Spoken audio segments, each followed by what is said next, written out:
This is the price of failure, ladies and gentlemen. Welcome back to the Millionth show. We're on episode 5 now for You Only Live Twice. My name is James, joined once again by my co-host Henry, by Corona and the dog, and also special guest for the Bond series, Tom, off camera to my right. And yeah, You Only Live Twice is the show we're doing today. Mm-hmm.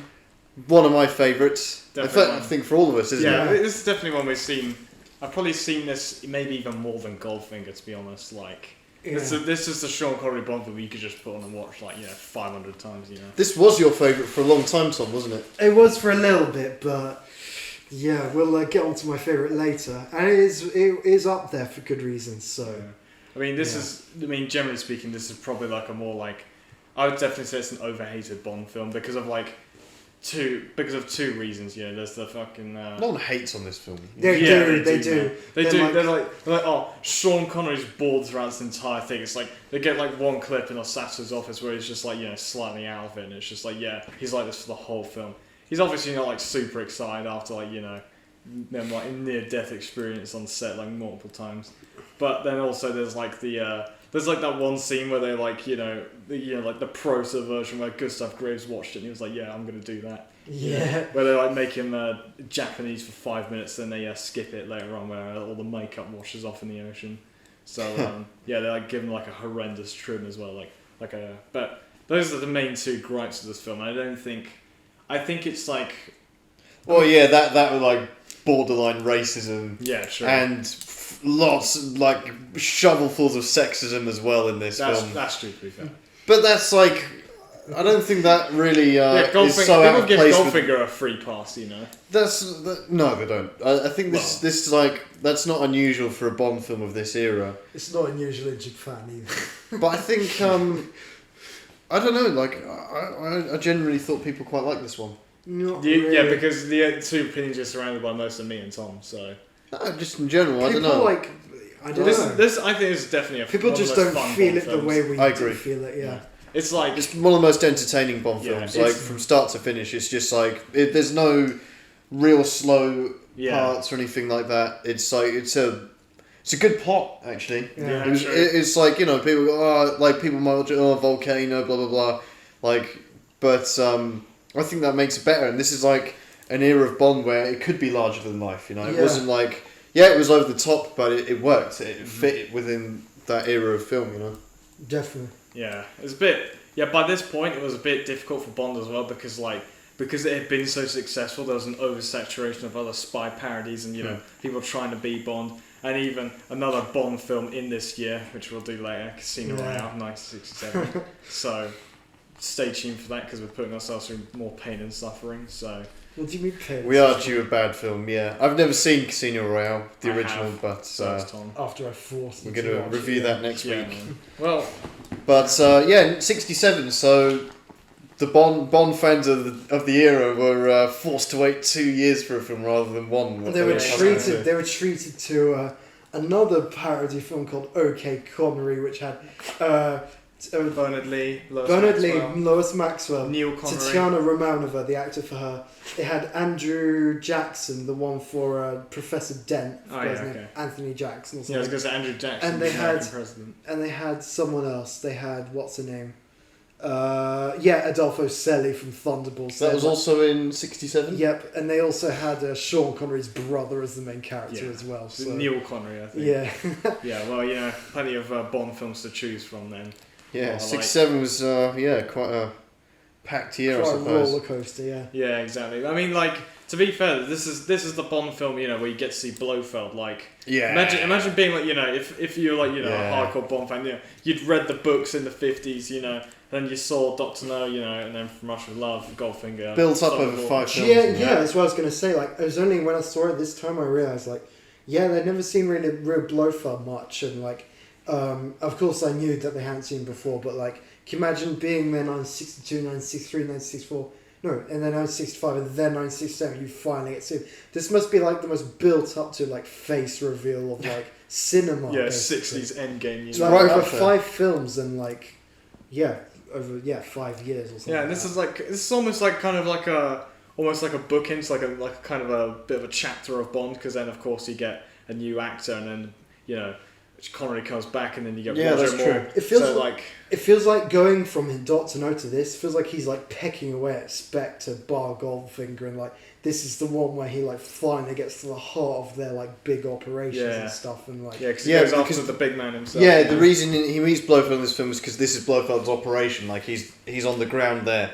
Previously, it's been Doctor No's thing or Largo's. Yeah, whereas in this case, like Blofeld's like on the ground with them. You know, so and obviously the actor for Blofeld is like one we're fond of. I think I mean obviously Donald Pleasance, who's also in the Great Escape. Great Escape, Halloween. Quite a big name for the time, and a well respected British actor, I would say. Mm-hmm. Yeah, as well. He he really like. I mean, this is probably like this film also has like one of the most iconic moments in Bond, where like you get the Blofeld reveal. I mean, you look like Stephen Merchant right now. I'm just seeing it. Yeah, nice to know, but still, I mean, this film. I don't know if there are any other like really like noteworthy moments. I mean, you have Little Nelly as well. The giant copter flying around. Like there's a lot of good stuff to look forward to in this film, and it's like again.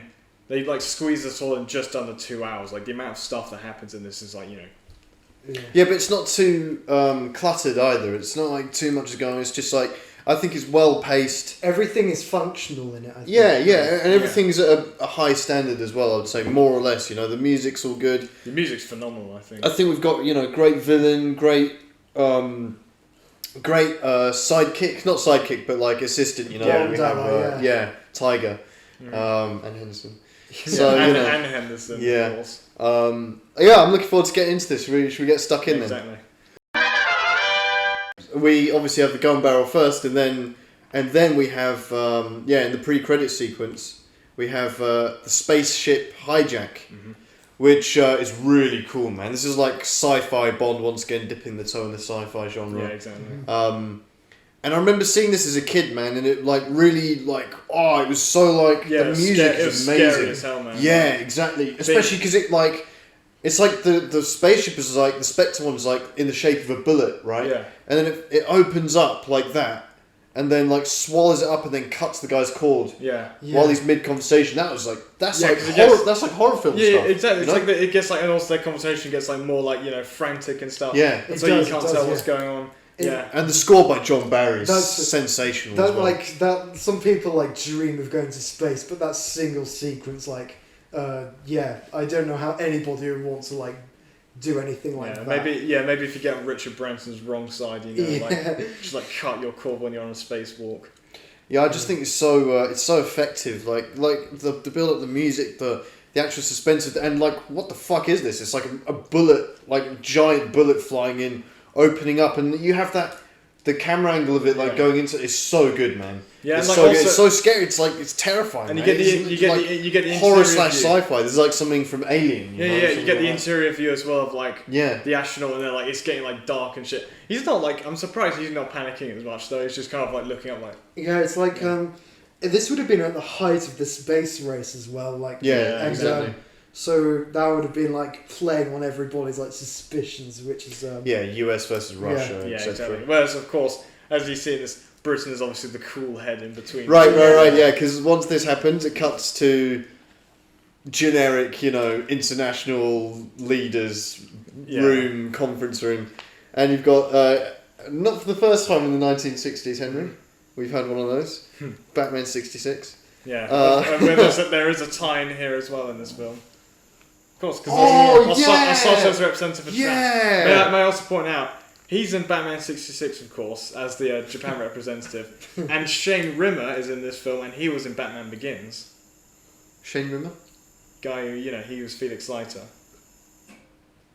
He's not Felix Leiter in this film, but he's like just like a random guy who's also doing like the space announcements for the Americans while they're like, oh yeah, so you're taking off, blah blah blah blah, and so on and so forth. So he's some place around. Yeah, he's like a technician. Who is he in Batman Begins? He's when like he's fighting Ra's al Ghul on the train, like he's going towards the Wayne Tower. Oh, he's like, that guy in Wayne Tower. Yeah, he's explained to the audience. Yeah, okay. If he crashes, I think the Sattler's a way cooler, like tie between the two. Yeah, but the fact that they're both in Batman films, like so far apart, it's weird to think about. But yeah, obviously, you have the US and the American guy, the Russian guy, wonderful stereotypes there. Yeah. And obviously you have the British guy in the middle, like, oh, we don't believe that's correct, actually. Oh, we've scanned every centimetre of Japan. Yeah. Our base in Singapore said... Singapore. Yeah, we found out actually that... guy, man. Yeah, exactly. Like, the thing is that... it's like, you're the American, you're the Russian, and we need to use our intelligence more effectively. Like emphasis there, man. Always poking fun at Americans, aren't they, Yeah, I love how much they do in this film. It's like barely even veiled, like... Yeah. Because you get, like, the fat, pig-headed American president later. He's like, it's like all serious and everything. He's like really wants to nuke someone, It's like got like Douglas MacArthur in the room, And actually tie into some Jerry Anderson stuff because we have Scott Tracy and Captain Blue's different voice actors in in the intro. So and we have a couple of other repeats. Is Scott Tracy the one who goes, the enemy's blown up? That's Shane Rimmer as well. And he's Thunderbirds as well? Yeah. Wow. Yeah, well, Ed Bishop does return in Diamonds Are Forever as Klaus Hogersheimer as well, so I found that out at one point, so... Right, anyway, so then we cut to Bond in bed. Oh, yeah, because we've got our best agent on it right as we speak. Yeah. And then we cut over to Bond, getting down to it, some Chinese, what's her name, Ling, right? Ling, who actually appears later in the later Casino Royale. Wow. Yeah, nice. But yeah, so Bond's there and he's, Chinese girls taste different from others or something like that, doesn't he? Yeah, it's just like... The thing is, I don't get it, right? So this guy, the British guy in whatever place they're talking, right? He said, our base in Singapore picked this up, but they were landing in Japan and Bond's in Hong Kong. Yeah, there's no practical sense. Yeah, how is he collecting intelligence? Maybe his flight was like a connecting flight. He just had 8 hours in between just to and Ling herself is Chinese as well. Well, yeah, but that wouldn't have really helped, would it?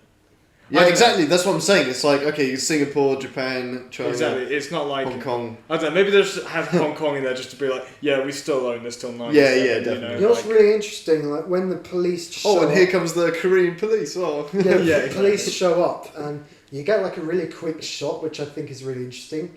I think it's the same bit where later in the Man with the Golden Gun, the guy, Bob, gets shot by a Scaramanga. Same location. Yeah, I think so. You see it later, spot. but not the last time someone gets killed on that street, And this is where the Bond death counter goes up. This is the one that I think I remember the most as a kid because obviously I watched this me too. I was like, "Wow, he's dead." And it's confused me so much. The thing is, it's I guess to be fair, it felt real. It does feel real. Everything. It's weird though because he's in the bed and then it flips up. He gets gunned down, right, and then comes. And when the bed comes out, he's not crumpled up at the bottom as it would be. He's still perfectly laid out. Yeah, that's the thing though. With From Russia with Love, it was necessary. It's the first time it's sets up Ray Grant as well. It's during the fight when he actually fights Bond. When he pulls out the garrote, you think, oh, it's going to happen again, Mm-hmm. But with Thunderball, it's to be fair, it's 2 seconds where it's JB and you think, oh, is he dead? Yeah. That one's complete points. With this, it kind of serves the plot a bit because, it's You Only Live Twice is supposedly his second life, as he says to I just don't understand. It's really confusing for me, but it does give tension, I guess, but... Again, and it plays into the plot. Credits aren't going to roll 5 minutes into it. Yeah, well, you never know. And it plays into the plot. It's important for later. Because it's if he's going after, whoever's trying to start World War III, you probably want to go a bit undercover, So. Yeah. And so then we get the credits and obviously the Bond theme song to the tune of You Only Live Twice by Nancy Sinatra, who I'm informed is daughter of Frank Sinatra. Yeah. Mm-hmm. So that's pretty cool. Runs in the family. Yep. So that's nice to know. Good song. Very good song. I like it. I mean, as well, it really suits. Right, yeah. It really suits the rest of the film as well because obviously a lot of the soundtrack is derived from it. Yep. And I think it really helps. So. Yeah, it's got that Oriental Japanese feel. It's not like forced into being an action theme as well. They only use it for certain. Yeah. They put their own action music for. Yeah. Very good. Later, It's a very good mix, very good blend. And it's probably worth mentioning that at this stage, that, like, obviously, Tom, this was your favourite film for a while because of your like how do you describe Interest in your Japan. yeah Japanophilia, if you want to be kind about it. so obviously along the way I'm sure you'll have like some interesting Oh yeah. Tidbits. trivia for us.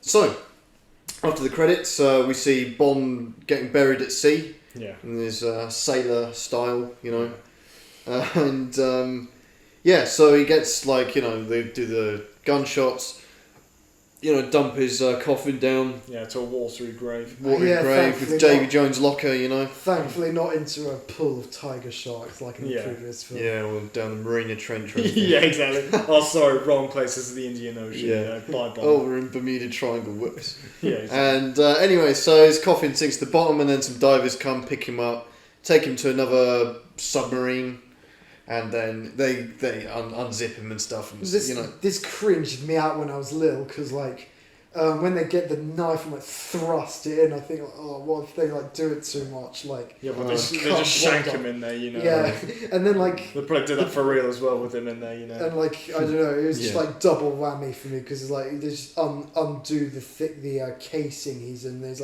requested permission to come aboard, and I was like, oh, but isn't he dead? Oh, but how can he request when he's actually on board? It's like my I don't know, that line just... I like that line. Yeah, I think it's good. quite funny. It's funny, isn't it? Yeah, it's good. That's That's the other thing about this film. All the humour, I think pretty much every joke it hits the mark. All the humour is pretty good in this film. Some in others have been hit and miss. This is actually a pretty very funny good. film. Yeah.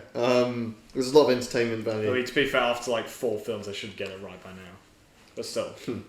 There's no guarantee for future films. Yeah. But anyway, while he's on board, obviously we get to see Bond in his navy uniform, which is really important to some people. Yeah, exactly. Everyone's in navy uniform here. Moneypenny, We get to see M in his rare navy uniform, which I also find funny that I noticed he even brought his pipe rack as well down into the side. Yeah, they've teleported everything, like the desks and the whole. Do you reckon office. they got his butterfly collection there too? Maybe.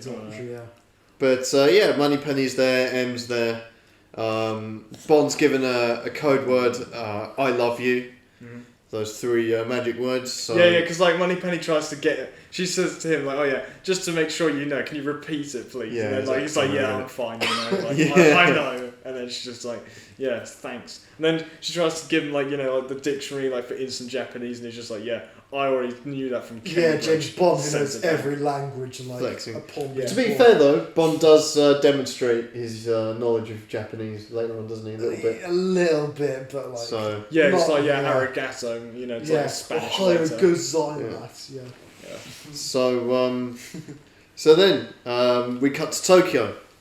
Yeah. It's a really nice. We get the music. We get cityscapes and everything. Yeah, what really confused me is when he gets fired out the torpedo thing, right? Oh yeah. He ends up on the rocks. Presumably he walks to wherever and then just ends up in Tokyo. And I mean, for his sake, I hope he have a tuxedo under that wetsuit, engulfing. Maybe he had maybe M said your flight leaves in 4 minutes. Yeah, you better get swimming. Yeah. But yeah, he does rock up in Tokyo, and I love how it sets the scene there. It's very you're straight in there. Yeah, you got all the strobe light advertisement. You're never sleeping. Yeah, it's cool to see the travel log aspect of the film. Japan in the 60s, very very much a product of its time, and I'm glad the film goes full into it and lets all the audience see it, because usually they jump around films a little bit in locations in these films a little bit, but in this one it's basically just Japan and that's it, which is quite interesting. Well, yeah, this must have been pretty big as well, because Japan was I understand it's the second biggest kind of that was the year they became second biggest actually. Well, yeah. It must have been the up and coming country and a lot of novelty for the audience, I guess. Yeah, sure. Seeing it on camera like that. Yeah, as well as in they kind of do the classic Bond thing where he's going around as well, and then they're people you got the agents, they're talking to their handbags to someone. followed. I think a lot of stuff here in this film is done for I don't think it's a bad thing. I think it's done for like spectacle and stuff and like novelty. It's like, oh wow, look at this, they're doing that, and it's like, especially when they go to the ninja training castle, it's like, oh, they're doing this, like all this, they all this Japanese do stuff. a bit of like they also just like randomly having go to a sumo wrestling place, you know. Yeah, that's right. He rocks up at this sumo school and then a match afterwards. Again, it's just like, you know, really hitting that stereotype button, man. I mean, you know, it's just funny. I like you know, because it puts you straight in there. You know, you've got so much. Everyone's sat around very neat and tidy, not like a football match or something. All cross-legged on the ground. Bond's going there like 6'2", whatever he is, like he's in like his suit he's and literally everything. a head like above. Yeah. Sean Connery, he sticks like a sore thumb in this film. He's like the least conspicuous secret agent in this one. Yeah, exactly. This is where he meets Aki. So she's the contact to go and meet Mr. Henderson. Yeah. Mr. Henderson, played by Charles Gray, who will maybe become relevant later. Yeah, his audition for. Let's rip into Henderson, man. We've all been waiting for this. So, one thing that is cool before we get to it is the Toyota that Aki drives James Bond in was actually purpose built for this film. The company made it. It's a custom car. Right? Yeah, it's a custom car made for this I think film. it's a cool car, to be fair. It's pretty cool, yeah. It had high standards to match up to it, though, with the DB5 and everything. Yeah, true. You had they get like maybe a bit of product placement in there, like the Sony like color TV, you know, like with Tanaka. I don't know if it was color, but like you had Tanaka on there, you know, like sometimes. Yeah, that would be cutting edge, like. Oh yeah. I mean, it's pretty cutting edge. Maybe she had a car phone. No, she doesn't need a car phone. I've got a car TV, you know, like. Yeah. So Aki takes Bond to go and meet Henderson. Mr. Henderson. Yeah, now, like, I don't know, like, this is meant to be such, like, an outstanding feature that it got in a prominent role in a later Bond film. Not to do future spoilers, but I really didn't see I don't what the understand. big deal was. He's fucking useless, man. He's useless. He actually You know is. what? Like this whole scene, he just does nothing useful except die, which is the only. That's the only thing that That's helps him. That's what moves the film on. Go and meet Henderson. Oh, he gets killed. Bond follows the killer, and that's where the mission. Okay, but to be fair, Henderson serves no purpose except like Henderson. Yeah, but it is has useless. It has like a bit of like. Kind of like when like M, you know, leaves like an offhand remark about something that Bond and him did like in the past or something. Like with Mr. Henderson, it feels like they kind of like know each other to a degree. Like Bond and Henderson. Yeah, because like he takes. M and Henderson, they're like army buddies or something, and then he's like, "Oh, do you want this job?" And then he's like, "Yeah, and why not?" And he doesn't know how to do it completely. It's like nepotism at its finest. Like, no, but to be fair, like for example, like Bond like takes his like walking cane just to check if it's really him. He like whacks his leg just to make sure it's the real wooden one, so he doesn't have like a Henderson, a Charles Gray clone. Like Henderson is like film, you know? Henderson is. I mean, one thing that's quite funny, like, no, like he says, "I've been living here for 28 years. I'm just beginning to know my way about." I low-key, when I wanted to live in Japan, wanted to get someone around for like 28th anniversary and just quote that line and be like, "Yeah, I did that." Mr. Henderson is literally me. And it's funny though, like he's so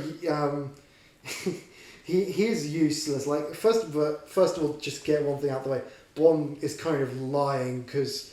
He says in From I Should Love he was in Tokyo with M and had an interesting experience, and then he says he was never in Japan to this guy. Do you think he's lying, or do you think that's just like a writing mistake? I think he probably was a writing mistake. I feel that's a writing error. Yeah, but it'd be funny if he was like so lazy to find stuff out that he was just sucking like any information he could get out of Charles Gray, which he doesn't give. Because Henderson is so useless. Like he's like he gets shanked. Yeah. Yeah, not only that, but he doesn't even give any information. He's literally spreading conspiracy theories. He's like, it could be he literally a major said, like, foreign power. He's like, I have a suspicion that's a major foreign power. And he's like, I think the British theory about Japan is right. And he literally says, I don't know how or where. I don't know who's doing it either. This is his so-called ally before he gets. And he's so useless, he even fucks up like James Bond's drink as well. I was going to say, yeah. Stirred, not shaken. And then Bond's like, yeah, you did sure. right. But this is the thing is like, one thing I don't get that I've only just kind of realised is that when Henderson is in the middle of talking, he gets like shanked.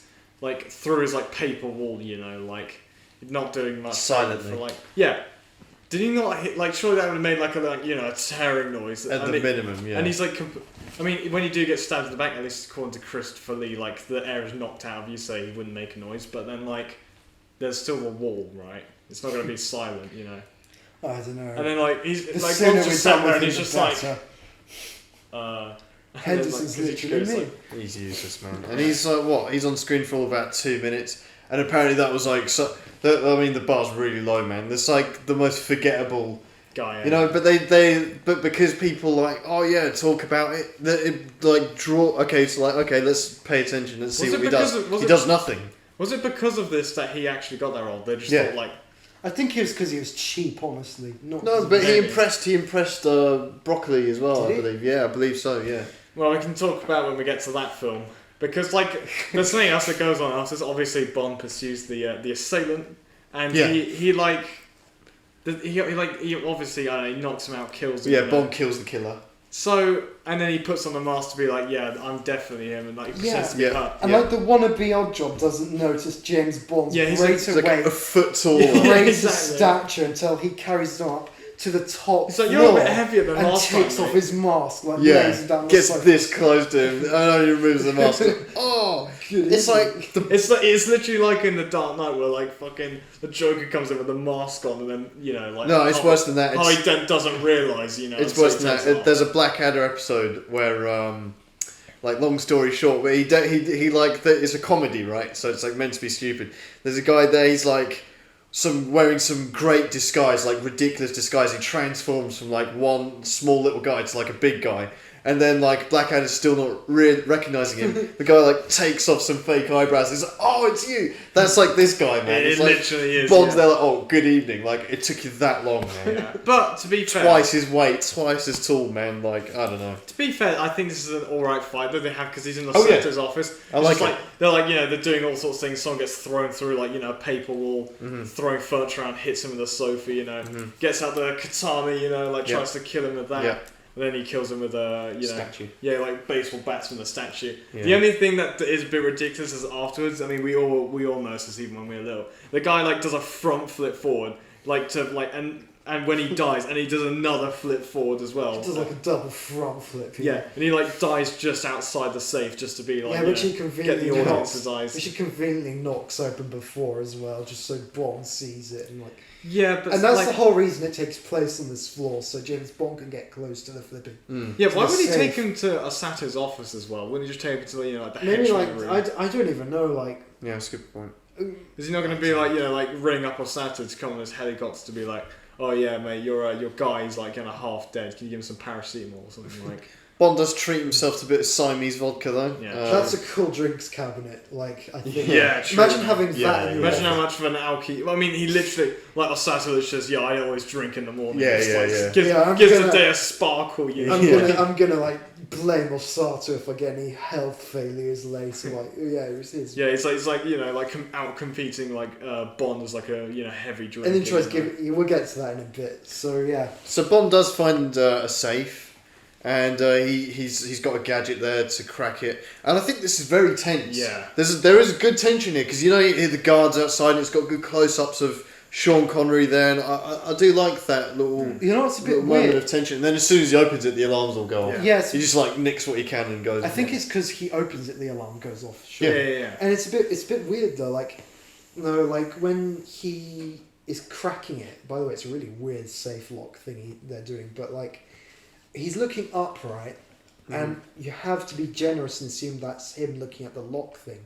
Because from his point of view, he's looking at a wall. Yeah. And the way the he's film... not looking at the guards. The way the film he's cuts makes it kind of look like as if he's looking at the guards. But he's looking up because he's not focusing on that. He's focusing on trying to like listen. Yeah, that's what I always got from it. Yeah. But like, I mean, this leads on. Like you get this safe cracking scene, you get another safe cracking scene in the next episode, in the next film. No, unfortunately we've got Casino Royale. Yeah, we've got Casino Royale. But stay tuned for on the Managed Secret Service. There's a fantastic safe cracking scene. When he gets like when he gets found out by the guards and like runs around and goes into the.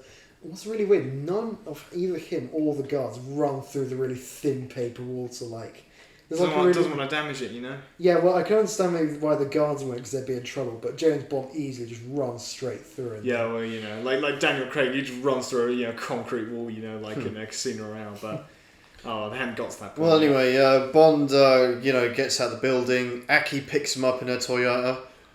Obviously, worth pointing. I thought you were going to mention this earlier when you talked about the car, but the actress for Aki couldn't drive. Yeah. So they, for this scene, for example, they had her in the car, and it took like 5 or 6 blokes to pull the car along. She couldn't drive. So like, there's like people off camera like. Yeah, like literally like sleigh dogs, but yeah, pretty much. They're like he's so obvious on the screen. The green screen. Green screens, yeah, later. Yeah, like, well, she's not turned. I think there's still it's an improvement of like Doctor No, right? Yeah. I mean, they have a very good green screen later on for the time, for Little Nelly, but still. Yeah. Yep. Gyrocopter. But before we get there, yes, Bond. Okay, so Bond and Aki get out of the car. Bond's like suspicious of her and stuff. So she runs away. Henderson's dead. I don't know. Yeah. She runs into some like garage, Yeah. and like. I'd just like to point out. Train station. Yeah. Bond is being outrun by a short woman in high heels. Well, yeah, but she like puts obstacles in his way. Yeah, she has like a bit of a head start, but he can.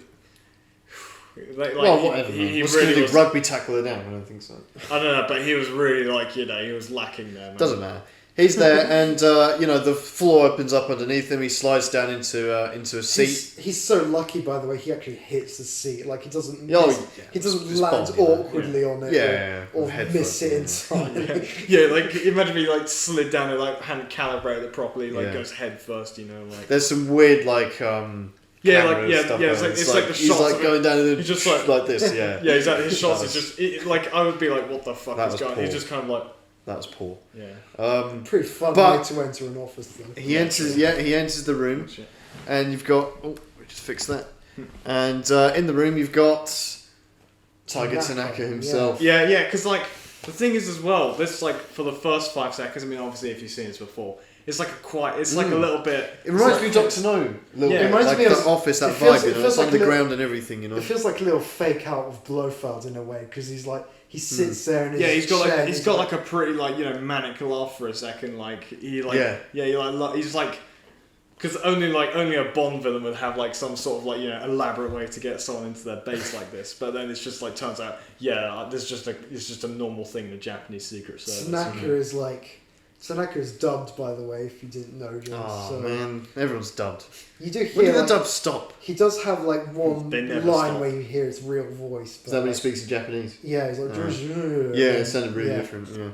Yeah. Well, still, I love Tanaka, man. I think we're gonna rank the Bond allies. He's like Karen Bay, but better. Yeah. But what he's supposed to be. He's really actually genuinely useful and like a real, like I said, a real ally. Yeah, it's literally the M's equivalent in this film. Yeah, he's for the head of a whole country's secret service. He's really hands on. He's in the action and stuff, which is quite. Yeah. He's on the front line. Exactly. Yeah, he literally goes in with Bond all the time.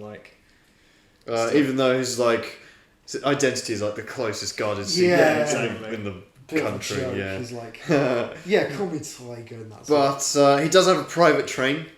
Yeah. So I know you've got some trivia about this train, Tom. Well, apparently, basically that's meant to be Japanese Emperor's Hirohito's private train under the streets of Tokyo or whatever, and that was actually that was lended for the use of this film. So say or think what you like about the guy, but he might have been a bit of a Bond fan if he wanted to have a part or a little mark on this film, and so I think that's pretty cool. It is a pretty cool train now. I mean, I don't know if that's the actual interior of it or if they just had the outside shot of it, but they've got an entire kind of like a metal display of all the islands of Japan. It's quite funny though. The original purpose of the train, I believe, was to basically not to go on a really long history lecture, but to keep them safe during the war. Yeah, more or less. If Tokyo got fucked, basically there was a plan to ship him to like the absolute center in the mountains. Well, maybe this is Tiger's plan, you know. Yeah, like, maybe. just in case the bombs start flying at the end of this film, you know. Yeah. Like he's just like, yeah, I've got my train, don't care. Like it's got like 1,000 years supply of booze on there, you know. I mean, yeah. Speaking of which, like Bond's very specific about like his. Yeah, he enjoys some sake with him, right? 72 point something, I forgot which. Yeah, but, so Yeah. 4 degrees Fahrenheit. Fahrenheit. Yeah, exactly. Well. Yeah. And for a European, you're exceptionally cultivated. Yeah. Good line. And then so what I really do like is Bond sticks up for his M as well, like M did for him in Thunderball. He's like, I would imagine your M has a similar arrangement. Like, M? Oh yes, but of course. And Yeah, like, of course he's got his own private train underneath. yeah, definitely. Obviously, so they look at some photographs of the Ningpo, the boat that becomes very important later on. Yeah. So then Bond so Tiger's like takes him to his house and he's like, while you're here, my stuff is yours, my property is yours, my possessions, my objects. Literally, the next thing that popped. All my properties are yours, and then like the next thing it cuts to is like 4 women. I'm like, okay, Tanaka. Yeah. And it doesn't even stop there. I was watching this as like, oh no. at least he's not going to say like, okay, that's enough. They've said enough there. Okay, and he goes something like, in Japan there's 2 rules. First, and I'm like waiting for him, like he's not going to say it, and then he says something like, don't do anything for yourself. That's right. He said, don't do anything yourself that someone else can do for you. And I'm like, okay, I know what he means there, but he didn't say it. Then the second rule, men come before women. It's like, wow. And then Bond says, wow. I might just retire here. It's like, this is my kind of place, man. Yeah, it's like, okay. Yeah, he doesn't wow. need. Connery doesn't need to hide it in Japan, basically. Yeah, Connery's buzzing, man. Yeah, exactly. Can I slap this woman? He's like, they all give him like like a bath or something, like right. Can't just have a shower themselves, And like Tanaka Loki roasts like English women or whatever. He's like, your English girls would never do this. And he's like, I think you want to. Yeah, is it like, it's Moneypenny, isn't it? Yeah, I've actually got a bug in your room. Yeah, I know you two are like, Yeah. I think that I love that little. I love that little like joke though, like that little reference. I think that's brilliant. He's like, we have a Sources 2 Bond. Yeah. And the way Connery looks over, he's like, he's like, he's got him. I like that. I really like that moment. But yeah. So then after that, he gets a that's right, because he's got like obviously Sean Connery's trademark hairy chest, and and they're all in Tiger's like, they're laughing at your like hairy chest, and he's like, oh well, you know what they say, bird never makes nest. They stopped the music for that. Yeah, that's right. Sorry, bird never makes nest in bare tree. Best film. So and as a fellow hairy chested man, can confirm. Yeah. So. Yeah, then and then they get like a massage as well. We get some massage. Yeah, and then they switch in with Aki as well. Yeah, who may have had really cold hands. That's what I'm saying, man. Like you're just like getting warmed up. You've had these hands on you for a while, presumably, and then this new girl comes in with like exactly the same hand temperature. I think unless she's like outside the door, like rubbing her hands. I think he pretends just to like not notice. No, you notice. You're so like relaxed. You're having a massage, It would be like the sort of thing like Tiger would pop it just to wind him up, like just be like, you're right, Bond there. Tiger, by the way, invents a new word when they're in the sauna or in the little bath thing. He's like, when he selects the massage person, cool. She's very sexiful and like. Was he meant to say flexible? I don't know. I don't know what he meant to say, but like, I saw it with the subtitles and it literally says sexiful, and I was like, okay. Thanks, Tiger. Needs to know that. So yeah, okay. Now this is one of my favourite scenes, man. Bond goes to meet Mr. Osato as Mr. Fisher. Yeah. And it's like it's this build up is great, man. You get a little insight into like Japanese sort of thing as well. The guy's like, culture, you're 3.5 minutes early, and like. Do you know that's apparently rude being 3.5 early or late? You're supposed to be completely on time. So it's like, you're 3.5 minutes early, James Bond. And like, I'm sorry. It's quite funny, like when he goes in, has a little nose around the place. Like you see Sees the guy like spying on him. Yeah. It actually Yeah. shows up at the volcano. Yeah, actually. yeah. And he has a little smirk when he sees the fixed statue. And It's very good. Yeah, so this guy's you got like a camera and also a gun at the same time in his office. Like what the fuck is Osato doing? He just knows. he's not getting on the worst end of any business deals. Yeah, in sure. that He's just office. like, look up there, mate. You sure you want to drop the price by 15%? It's not a gun though. It's just a camera. It is a gun. Looks You like a see gun it, to me. like. I don't think it's a that's gun. That's not. I don't know. It's really confusing though because it looks like one. It's definitely not. A I gun. think for someone who like Do you wanna says test? like, pleasure to meet you and then says kill him when he's still within earshot, that would be a gun. Yeah, exactly. Yeah, to be fair, he could have just shot him in his chair it's if that definitely was a a camera. gun. Exactly. Why didn't he just? I don't know, man. Also, actually, just pull it. Actually, he had a gun. Very Maybe Bond had a gun. very extra office security. Well, if Osato had, invested in, what Blofeld had, those chairs that go down, electrocute you, leave you back up, Well, Osato rocks up in his chopper. Yeah, Very with extra way to enter a business meeting. with number 11. Yeah, with Helga Brandt. Yeah, Fiona clone, Yeah, she's well- like Fiona, but Well, it's just because she's ginger, that's it. Yeah. he's disgusted with her. By the way, he's like, Miss Brutt, my confidential secretary, and like looks away when he's saying her name and stuff. So Bond's offered a glass of champagne. Yeah, exactly. Which he like politely refuses, and then he goes, "Oh well, have a glass of champagne every morning. It adds a sparkle to the day." Thanks, Mister. Thanks for giving endorsement to my alcoholism. Yeah, exactly, man. Osato's a true boozer, man. He starts his day with it. And he's the head of his huge conglomerate Zaibatsu Corporation, so can't knock it if it's succeeding. Yeah, exactly. He's literally inherited a monopoly, basically, and is working with a criminal organisation. And then he throws shit at Bond for smoking. Yeah. This scene was great. I always remember this as a kid watching this, because Osato's there and he's like, because he asks him, "Oh, what happened to your predecessor?" He's like, "Oh," and then Bond improvises, man. He's like, "Oh yeah, he fell in, it's like liquid. He got he fell into a processor or something, Yeah. some live leak shit." It Yeah, works, exactly. Because he's like, he gained great face for the company. Oh, an honourable death, Yeah, that's exactly. what Osato's That's the main thinking thing. about. And Did he go out in a cool way? Yeah. Just had a stroke at his desk or something. And while he's doing this, Sato's got some X-ray thing on his desk, looking at Bond, and you can see the gun. Yeah, it was a pulverizer he fell into. Actually, I remember. That's right. Yeah. And and he goes, and he's like, "Oh yeah, well, some of these effects of, I don't like to take risks," and Bond's like, "Nor do I." And then also You're taking a big one right now. Yeah, forgive me saying so. You're taking a big one right now, and he's like, "Oh really?" And he's looking at the gun. You think, "Oh, is he going to say something?" Yeah. He's like, "Yeah, you're smoking. You should give it up." Yeah, exactly. I thought for a second he wasn't smoking. That scene was like, yeah, he actually. Yeah, was. he is. Be like, how do you know my lungs look that black, man?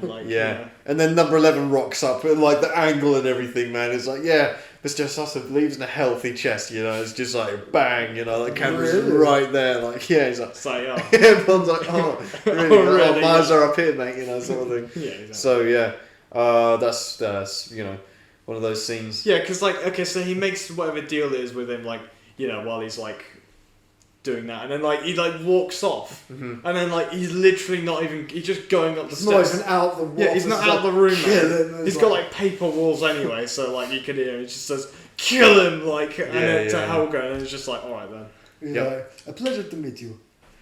3 steps. Kill him. Yeah, that's right. Then we have a bit of a car chase going on. So Bond's walking out of the building once again.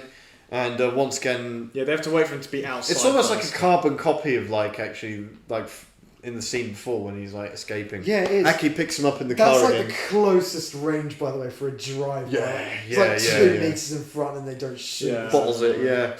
Aki Mate. picks him up. They go on a bit of a car chase. This is where they yeah. have to flex, the TV in the car. Yeah, you got Tiger there, and it's like, oh yeah, arrange the usual reception. Yeah. Maybe Maybe they're just trying to impress Bond. Yeah, exactly. For sure. Just The money- does he's like, does M have a private train? Yeah, oh, yeah, he yeah, does. yeah, yeah. Does he have, a magnet? Oh, yeah. Does he have a heli jet he can call at Does he have a any time? ninja school? Yeah, exactly. Oh, I didn't think so. Yeah. Does he have that for Japanese efficiency? Yeah. Yeah. exactly. So that's right. Does M have, treats women like property, Yeah, that's right. Maybe But this is like this is.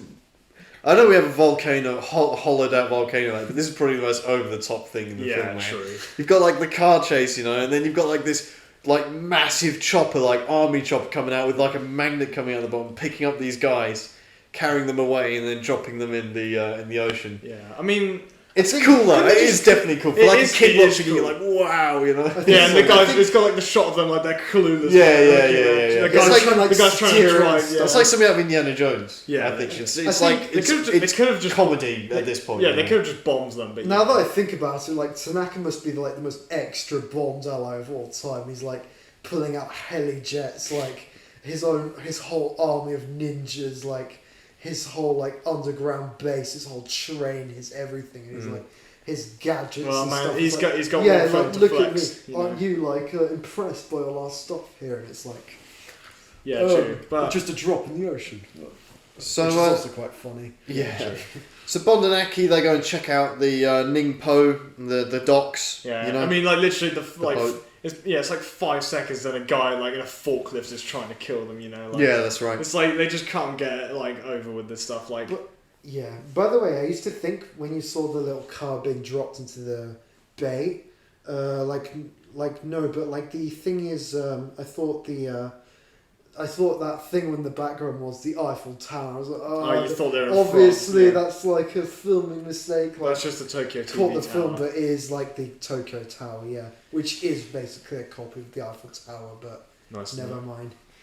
Yeah, so then they go to the docks to go and check out the Ningpo, that boat they saw on the photo earlier. I mean, they have a good fight, I think. Yeah, it's like there's a whole chase and fight. I mean, some of it's pretty like slapdash. Again, it's like 60s Batman level, Yeah, or I mean- some of the punches and Yeah, I mean, Action, Ashley does get away. I mean, it's cool music and Yeah, but stuff that's though, the and best- like the filming, like on when the he gets rooftop. on the roof, Yeah, There's a like shot how they that's pulled off that amazing, shot. Yeah, it's incredible. Yeah, because like There's a lot of extras, and it's like, it's a bit like dodging or where they all like spring up from behind the building where they're all obviously crouching. Yeah, before. exactly. But it's definitely cool. They're jumping, between the buildings and stuff as well. It's Yeah, very cool. and like and then Bond I mean, just a lot of he flying throws out. a stick. Yeah, at them. he goes down some stairs again, locks them out. He jumps into several bags or whatever or something, and then he gets he just walks off, doesn't check over his shoulder, someone hits him on the head with a pipe. I find it quite funny that Osato's there. Just He's just there. Like he doesn't have he doesn't have a huge company. The CEO is right there. Yeah, it's like, did they get this guy who was shown? I mean, up his and- ass is on the line, if Well, not his at the moment, but Yeah, that's right. Because basically, Osato doesn't even take it. The next thing you see, Bond wakes up in number 11's room, and gets interrogated by her. Yeah, interrogated. Interrogated, Worst interrogator ever, Yeah. man. Hands down.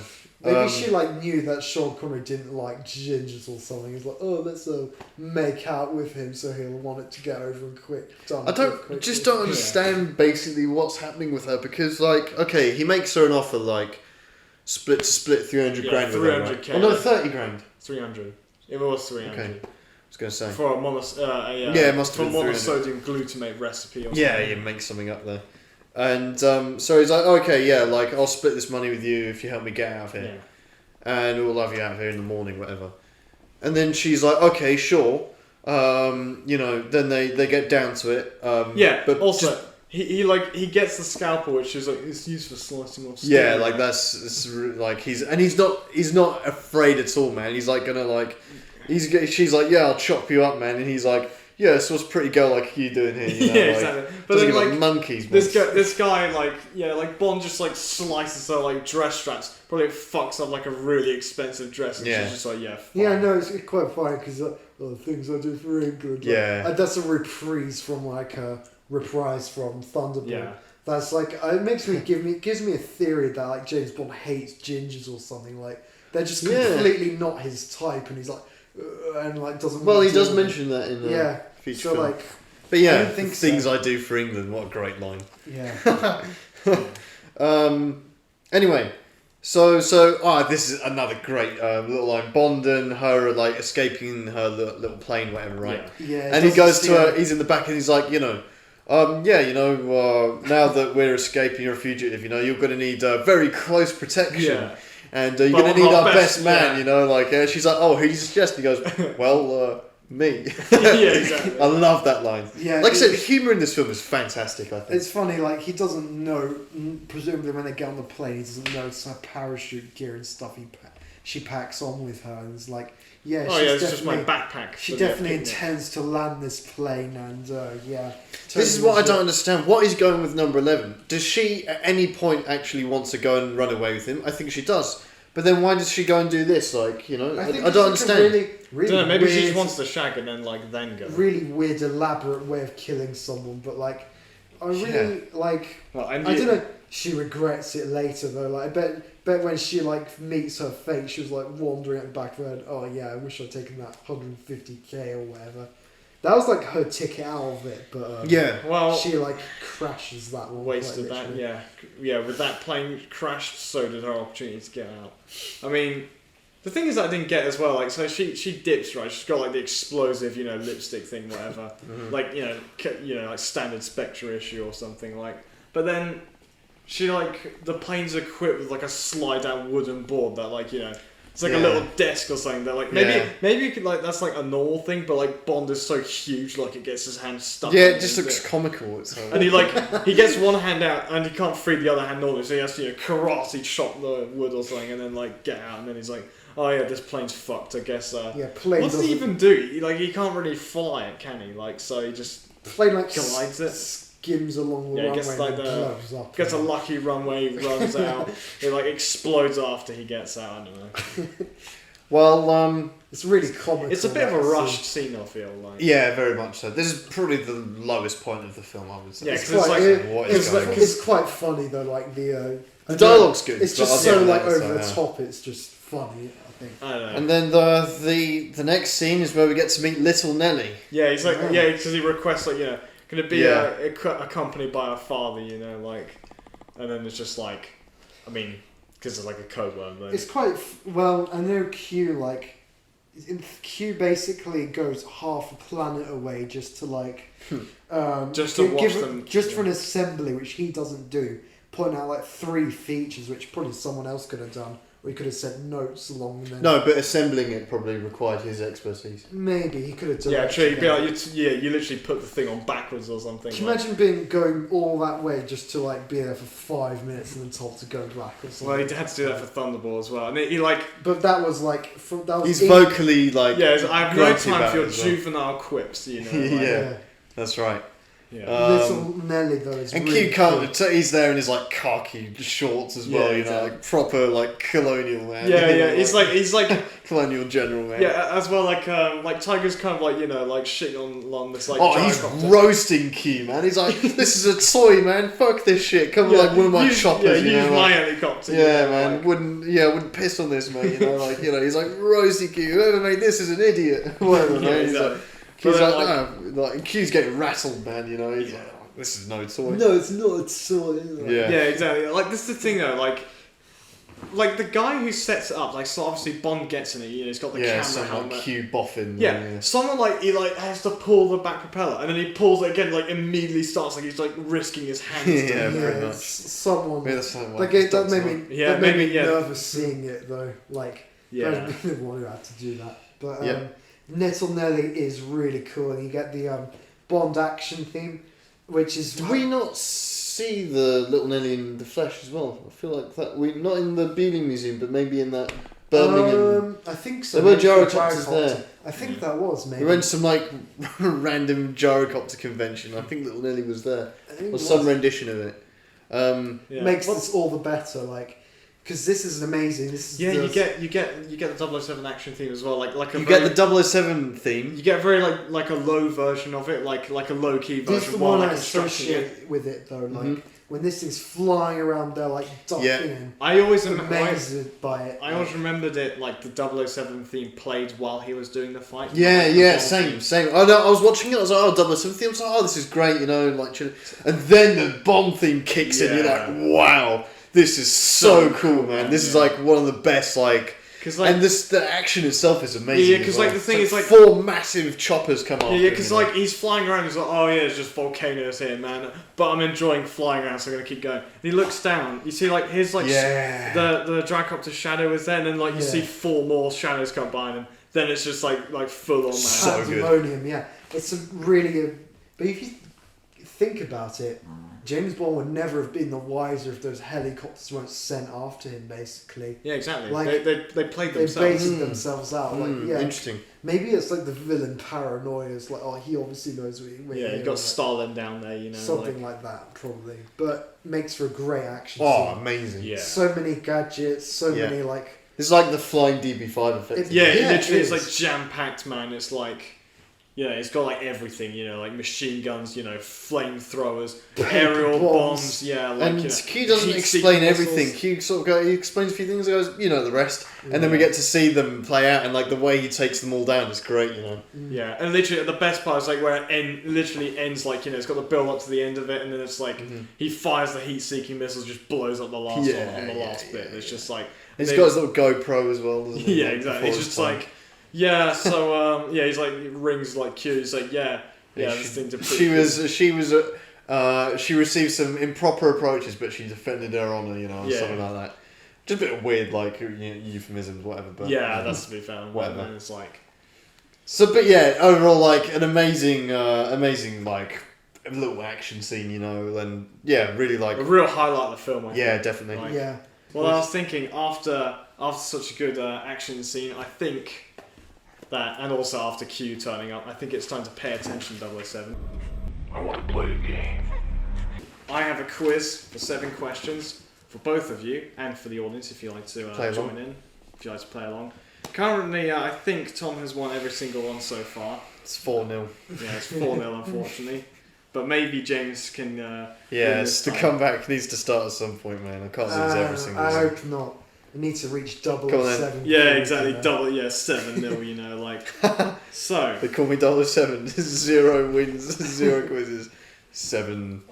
I don't know. 7 losses. Yeah. So, question 1. This might surprise you, but how large do you think the budget was for this film? What was it for Thunderball? It was like 10 million. It was or 9 something. million for 9 Thunderball. million. For this I'm film, going to say 25 million. I'm not sure. 20 million. Yeah, I'll say 20 million. I'm gonna go less than Thunderball. I reckon like 7 million. Well, James, you were closer. It was 9.5 million. Nice. So that's 80. Really? Yeah, that's about 85 million in today's money. Okay. And what do you think the box office was? Because Thunderball was about 141 million. And this was less, I can tell you that I much. think this was about 100 million. I know it suffered as a result of Thunderball, presumably. Yeah, and but- Casino Royale in the same year because people thought it was an actual Bond film. Well, I'll go with. You said 90. I said 100. 100. I'm gonna go with 85 then. 85 million.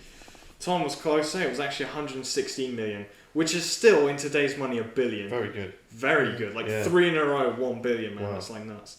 Okay. Now, I'm not sure if you took the notes for this, James, but what was the code to Asato's safe in his office? It was a 5-digit code that Bond had to Are figure you out. joking, man? I don't know. Is it What, 5 numbers? Yeah. Is it 54739? I think one of them was a 5. At least get like one of them right. 1, 2, 3, 4, 5, 6, 7, 8, 9. I've got one of them. I don't know, man. I haven't got a clue. 4, 2, I think one of 7, them was 8, a 9. 7. I really don't know, man. James got closest, I guess, because the first one was a 4. Oh, Really? okay. I'll take it. So, man, if you got to be Bond, man, you've got to pay attention to these things. Wow. Right. Well, speaking of paying attention to what Bond does, what is the optimal temperature for sake to be served at? 74.3 degrees Fahrenheit or something like that. Uh, Oh no, 78 point... 48.3 degrees Fahrenheit, isn't it?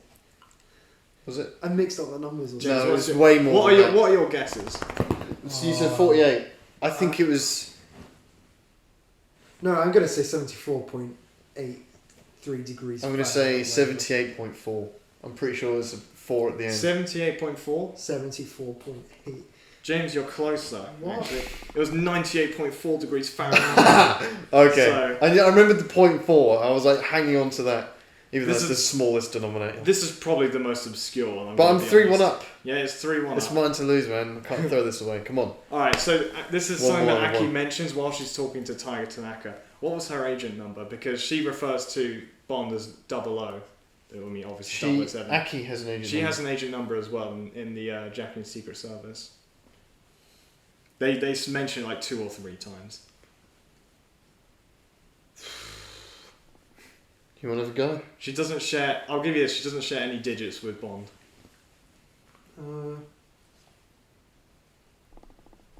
Man, how have I never really noticed that? I've got a clue. Number 4. I'm going to go... It's a 3-digit one. Oh, 294. That's it. Yes. Exactly. Hold 294. on. Yeah. 294 here. Tiger, immediately. I Oh, remember okay. Right. Now, which weapon on Little Nelly has the largest specified range, the longest range? that. Heat-seeking missiles. Yeah, I was going to guess that as well. But I'll have to guess something And different. can you guess the range? 100 yards. Is that correct? If it is, then there's no point in me guessing. I'm going to go, I think the machine guns, 100 yards. James, that is correct.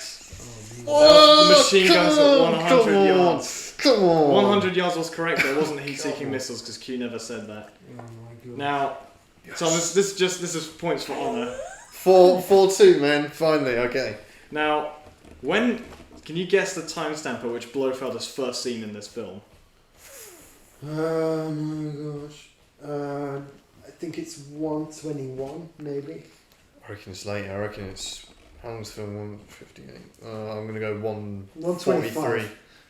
143, you think? 125. Tom, you're closer. It was 104. He pops up in this Oh. film earlier than I thought. He pops back in the middle, roughly. Just after. Wait. His face. You don't see his face. Oh, when But he's you talking to first the see it. Japanese blokes. Yeah. Oh, I thought you were okay. talking about the face, but... No, I'll not- take not it anyway, face man. We reveal. won. Alright. We're in there. James has Finally. won license to quiz. Maybe you I did hate better. this film now. Maybe you did better than both of them. Who knows? But you know, for all of you Bond boffins out there, Well, remember to overall, pay attention. overall it's 4-1 then. Still to time. So. Yeah.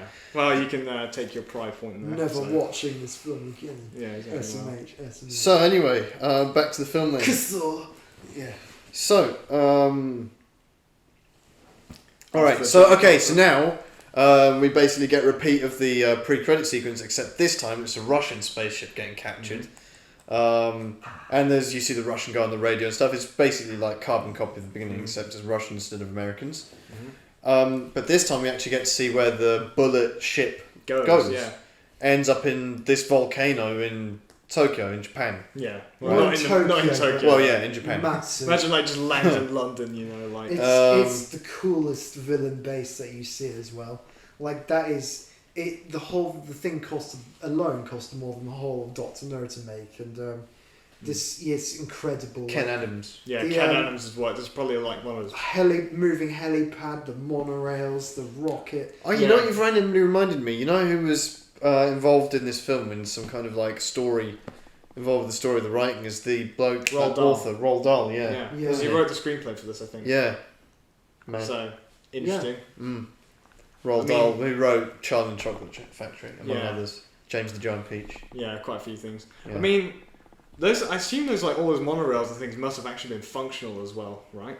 Yeah, probably. Or maybe there are people like like invisible people. Very underneath. cool set, push 'em yeah, up. man. It's It like, is, oh like- yeah, okay, it's become like parodied and everything. but Yeah, that's but because everyone knows it so it's well. it's so iconic. You know, it's like the volcano base, man. You Yeah, know? and you've also got like the impregnable shutters base as well, like the command base. More or Yeah, less. man. Very cool. We get to see. We don't. So this is when we see Blofeld, but but from behind, in keeping with the Yeah, you get previous to see film. you see the cat. The as cat. That's right. Is that no? Not the first time. Can We've we seen the cat. just, of the course. music in this scene when the Yeah, is amazing. Sick. Yeah, it's like man. so. It sounds Soldiers so being brutal marched off and like, stuff. Yeah. It's like military and stuff. Got the trumpet going in there. Oh, it's so Yeah. good. heavy. You see Osato.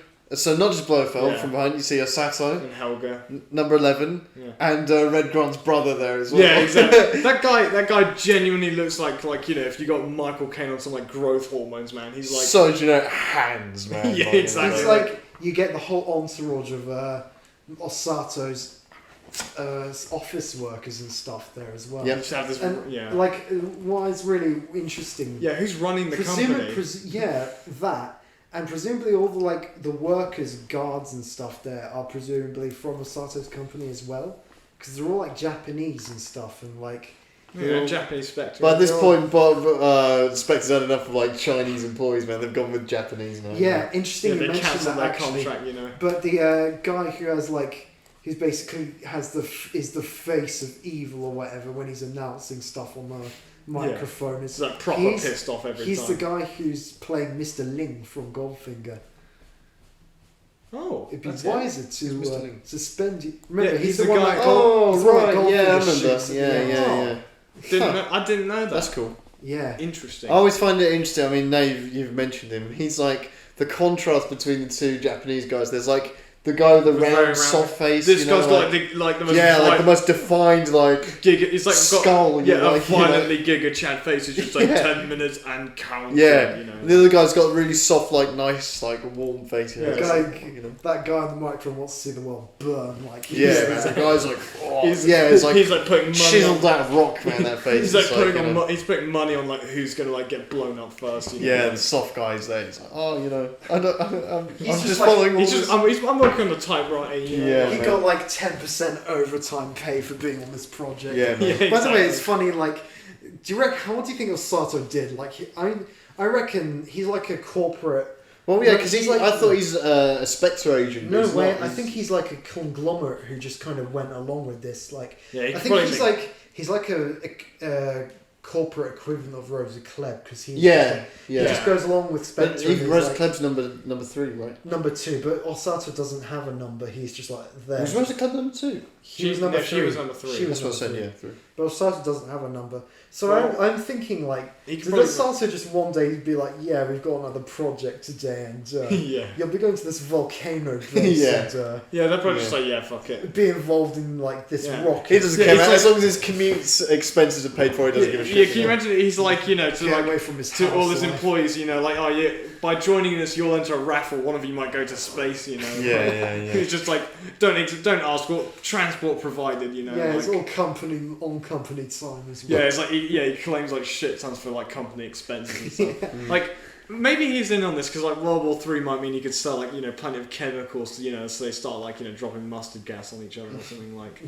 I don't know. So then Blofeld goes into his office. He's showing off his piranha to some Japanese businessmen. His esoteric Well, fish collection. presumably Japanese businessmen, but we do because we do get this is like the vaguest thing about the plot, Yeah. like who's behind this. Very interesting. He's like, our clients are satisfied with the progress. He's like, my government is quite satisfied. Like you don't get who it is. Like, Is it China maybe? maybe China, maybe Japan. Those are the only two contenders in my. Yeah, they want to get the empire back. The or one something. who's behind the guy is like, oh, this is extortion in a very Japanese accent. Yeah, So, extortion is my business. Yeah. Yeah, it's literally in the name, mate. Look at the plaque on the. yeah, Yeah. look at my business card. yeah, exactly. getting back from Doctor No when he gave the. Yeah, that's right. The Thingamajig. acronym, yeah. Yeah, exactly.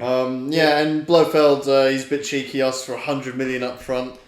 Just And a the guy's bit like, no, cheeky. not doing that until war's broken out. And he's like, it's too late, Oh, mate. you think? Look at And, the and he approach. goes, yeah, well, why don't you go and stand over there and think it over while I go in there have my underlings eaten alive by piranhas. Yeah, Which is... Yeah. so Sato and 11 show up, Yeah, he and probably throws her on hangs the her bus. out to dry, man. Yeah, proper It's throws her such, on the it's bus. such, it's such like. Because he's like, oh, you know who carries this gun? He's, oh no, he goes to Sato, like, do you know what gun this is? And he's like, Yeah, what's so- the people getting so proud Yeah, of he's himself, like, man. He's like gassed, he's like, Wait, well, I had that image in my desk. Where'd it go? yeah. So yeah, he's like, what for PPK? He's like, you know, he carries this gun. And he's like, confused. He's like 007 James Bond. He's like, but Bond is dead. It was It's on like- the newspapers. Yeah. Yeah, exactly. And he's like, no, he's in your office the other day, mate. Yeah, it's So, like, you like know. Blofeld supposedly looted his office as well. Yeah. This- So he's like, oh, so you know, you got rid of him, didn't you? And he goes, yeah, number 11. No, was You I can told see number 11 Osato's too. bricking it so Yeah, badly. yeah, as well. yeah. He's like, So I give her the oh. strictest orders, you know, like.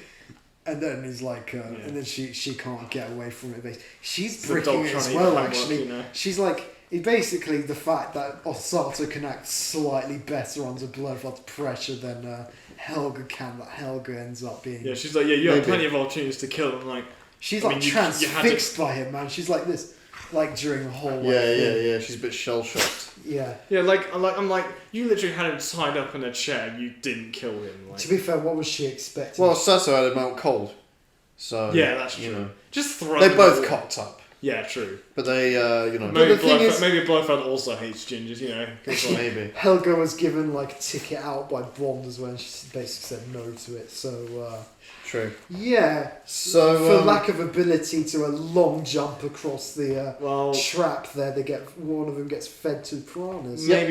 maybe also because Helga costed Spectre more by crashing that plane. You know. Yeah, like, maybe a bit. So you think that was an accident, huh? Like, I don't know. Anyway. So yeah, and obviously the ambiguous businessmen Yeah. see this happening as well. They're like, oh, I'm gonna He was like, pay the oh, money. damn. Yeah. But Anyway, also, he likes to reference, like, it's not really a reference to gold figure, but he demands it all in gold bullion, you know. wow. Every mention of gold is a reference Exactly. to gold, you know. Just Sort like of sing yeah, lyrics. joke with Heath Ledger. Yeah, exactly. Well, you know, they do say it was a dark night, so, you know, maybe a future reference to Heath Ledger there. Huh. Anyway, so then now, you know, for those who don't know, one of my claims to fame, one of the bucket list things that I've ticked off my bucket list is I've done a James Bond marathon in the summer of 2016. Me and a mate of mine, we watched all the Bond films back to back at the time. It took us a week. And I'll never forget his reaction to this scene that's coming up. Because, you know, it's like, he's already like, you know, he was sort of new to all these Bond films. So he's like, oh, all the stereotypes rolling, all the outdated sentiments and stuff. And then it's like, welcome to my ninja training camp. And like the way he said it, he burst out laughing. He was laughing out loud. He's like, what? You know, like, ninja training camp, like the biggest stereotype ever, man. But it's like, it is really funny, man. It's, you know, it's just like all this hustle. That's meant to be like really secret as well, and then it just the next shot is them just screaming. Yeah. It's quite cool though. Very cool. They get to film on location at Osaka Castle, I believe, which is, correct me if I'm wrong, comments, but the only commercial thing I was allowed to film there, other than a series I've seen called Shogun, which is also highly recommend to check it out. What's this film? This film and Shogun got to film there. And, That's like a proper, like, you know, it's like if you film in Buckingham Palace or something. yeah, like. it is. That was like that was the equivalent during Shogun in Japan, but Nice. it's pretty Yeah, they're a bit touchy about, like, it's like you know, the Forbidden City in China and all that. Yeah, as well, like, certain probably places a you just bit- can't film, like. they got 2 films allowed there. They got 1, so Well, anyway, yeah. it's a cool castle. Yeah, so we get to see a bunch of... It reminds me more, to be honest, though, of... Johnny English. that, but also... And Batman Begins. But also... Takeshi's Castle. Yeah. But also... From Russia With Love. Yeah, There's it's a little like bit... Spectre training. Yeah. Yeah, because, like, you have all that, like, they're kind of like traditional fighting styles as well, but he's like, oh yeah, I'm going to show you my modern ninjas. He sounds It's like, so- Yeah, it's just guys, like, running with guns like this. they're like, running through the huge so branch. you know. stupid, yeah. They're throwing like ninja styles. They got like explosive jet propelled bullets. You know. Say what you want about traditional things though, like Is it accurate? like there's the guy who like wrecks like loads of them. Yeah, in, like, you see him later this on. virtual sword fight thing you see him have, and then he's like later he's like really proud of himself. But later like he's like the MVP during the volcano. Yeah, he takes like 10 people. He throws grenades. He like blows up the crater hole, and like at the end he's like almost dying and stuff in the explosions, but he like gets out alive, which is quite fun. You actually spotted that guy particular. Yeah, didn't you? that guy. Yeah, he was. Yeah. He's like beheading people and stuff as Yeah, well. man. But there's... In this scene, we get what is probably my favourite Bond gadget ever. Yeah, the rocket cigarette gun, man. This is my favourite. And it's the second time a cigarette saves Bond's life. Yeah, he proper gets out of it every so many situations. And, you know, and Tiger's like, yeah, you know, this cigarette can save your life. And Yeah, it's so like, you you sound do a like a commercial. commercial, Yeah, very good. Yeah, I bet that's the gadget you wish you could Such a cool gadget, man. And he does get him out of a tight spot later on as well, right? So that's good. So yeah.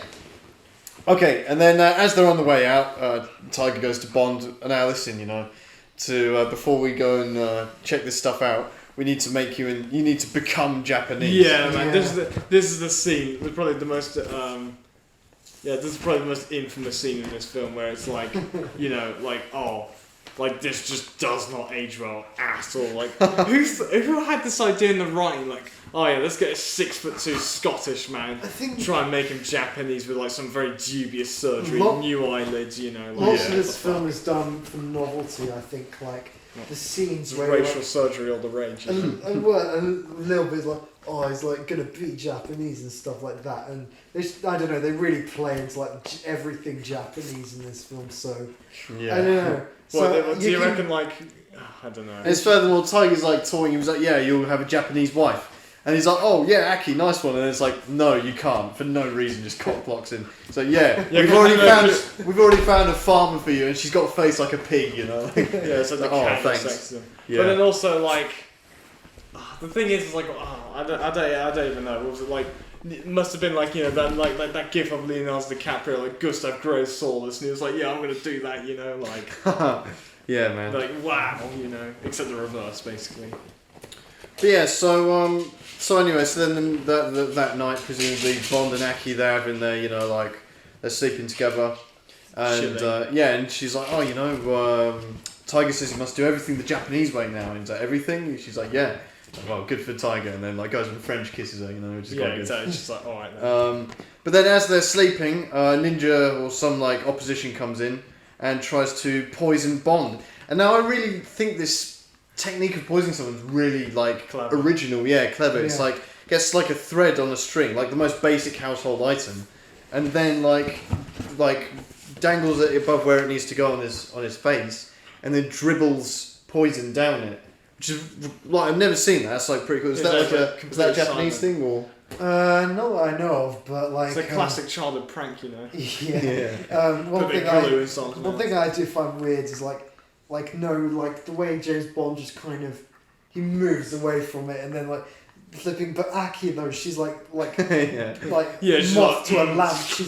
She goes to it, moves her position. Gets her tongue She's getting a little funnel there, man. Yeah, exactly.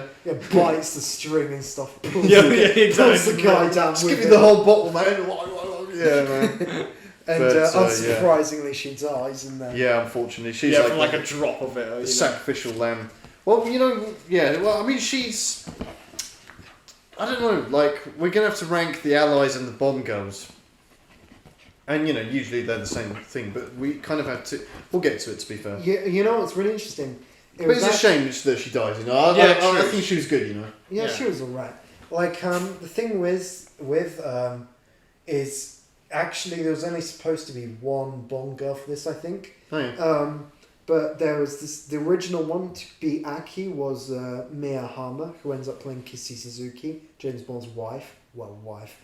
But the difference is that the one who ended up playing Aki was learning English faster than the other one. So they switched them. They switched him. Well, originally they were just going to get rid of her. Well, they didn't just dub them like everyone else. Yeah. Well, that's a good point actually. Yeah. For some reason they didn't. And like the thing is the reason why they put Mia Hama still in the film and created this whole extra role just for her is because she basically threatened to throw herself off the Dorchester hotel building basically where she was staying. Nice. Unless she got like a part in the film or something, and then they were like, "Yeah, okay." Wow. Somewhat understandable though, like, that's a big thing. Like they've already rolled out all the big guns for this film. If you're going to be Japanese a Bond actress, girl, exactly. Yeah, good for her. Fair enough. At least she got the part. Yeah, really thorough. But then gets called she has a face like a pig. I mean, maybe that wasn't her specifically, but that's like but Tiger proper trolls Bond like you can see he's finding it so funny. Yeah, he's like he's loving it. Where to see the next one? Yeah, because I rewatched this. I was like considering whether or not I'd ask you like how many people he like passed us on before. He definitely had the two most ugly women like. For sure. Yeah, like because like you 16 Bond sweat there. Because you literally see Tiger like the corner of his mouth. Yeah. It's brilliant, man. I love Tiger. He's like winding up Bond the whole film. Because he knows women are Bond's weakness, and he brings it up a few times, and now he's like really using it. Like, it's really playing which one are you gonna marry? Yeah. But yeah, so anyway, before all that happens, to be fair, Bond nearly gets killed in training. He's doing a bit of ninja training himself. Some random guy. This random bearded guy. Yeah, is no, like, just before that, he has a Shinto wedding ceremony. No, it's after. Does he? Yeah. I think it's before. No, he nearly gets stabbed in training. Yeah, because they have one assassination attempt, then the next one. Yeah. All right, and then go the on wedding. Yeah, that's Yeah. right. So, well, anyway, it's just obviously a Spectre agent, whatever, like, Yeah. and it Or tries just to... a random hobo got in there. Yeah. Yeah. A knife, like, comes out of the stick, you know, and Bond, think like, Bond's Bond had a just negative pikes him, you know, like, yeah. Exactly. And then they're like someone, the referee blows the whistle, like, you can't kill him, you know, it's just Yeah, like... it's a yellow card, man. yeah, exactly. Yeah, It's it's like- a warning. yeah, should let him kill himself, actually. you And know. then Tanaka's like, yeah, this man's a stranger from outside. And like, I don't know, is it... Oh, that's how- secure, mate. Yeah, it's like, how do you let him in? I thought it was supposed to be super secret. Well, he paid his deposit, you know. yeah, exactly. Yeah. Yeah. Anyway, and then Bond gets married. Yeah, this is the thing.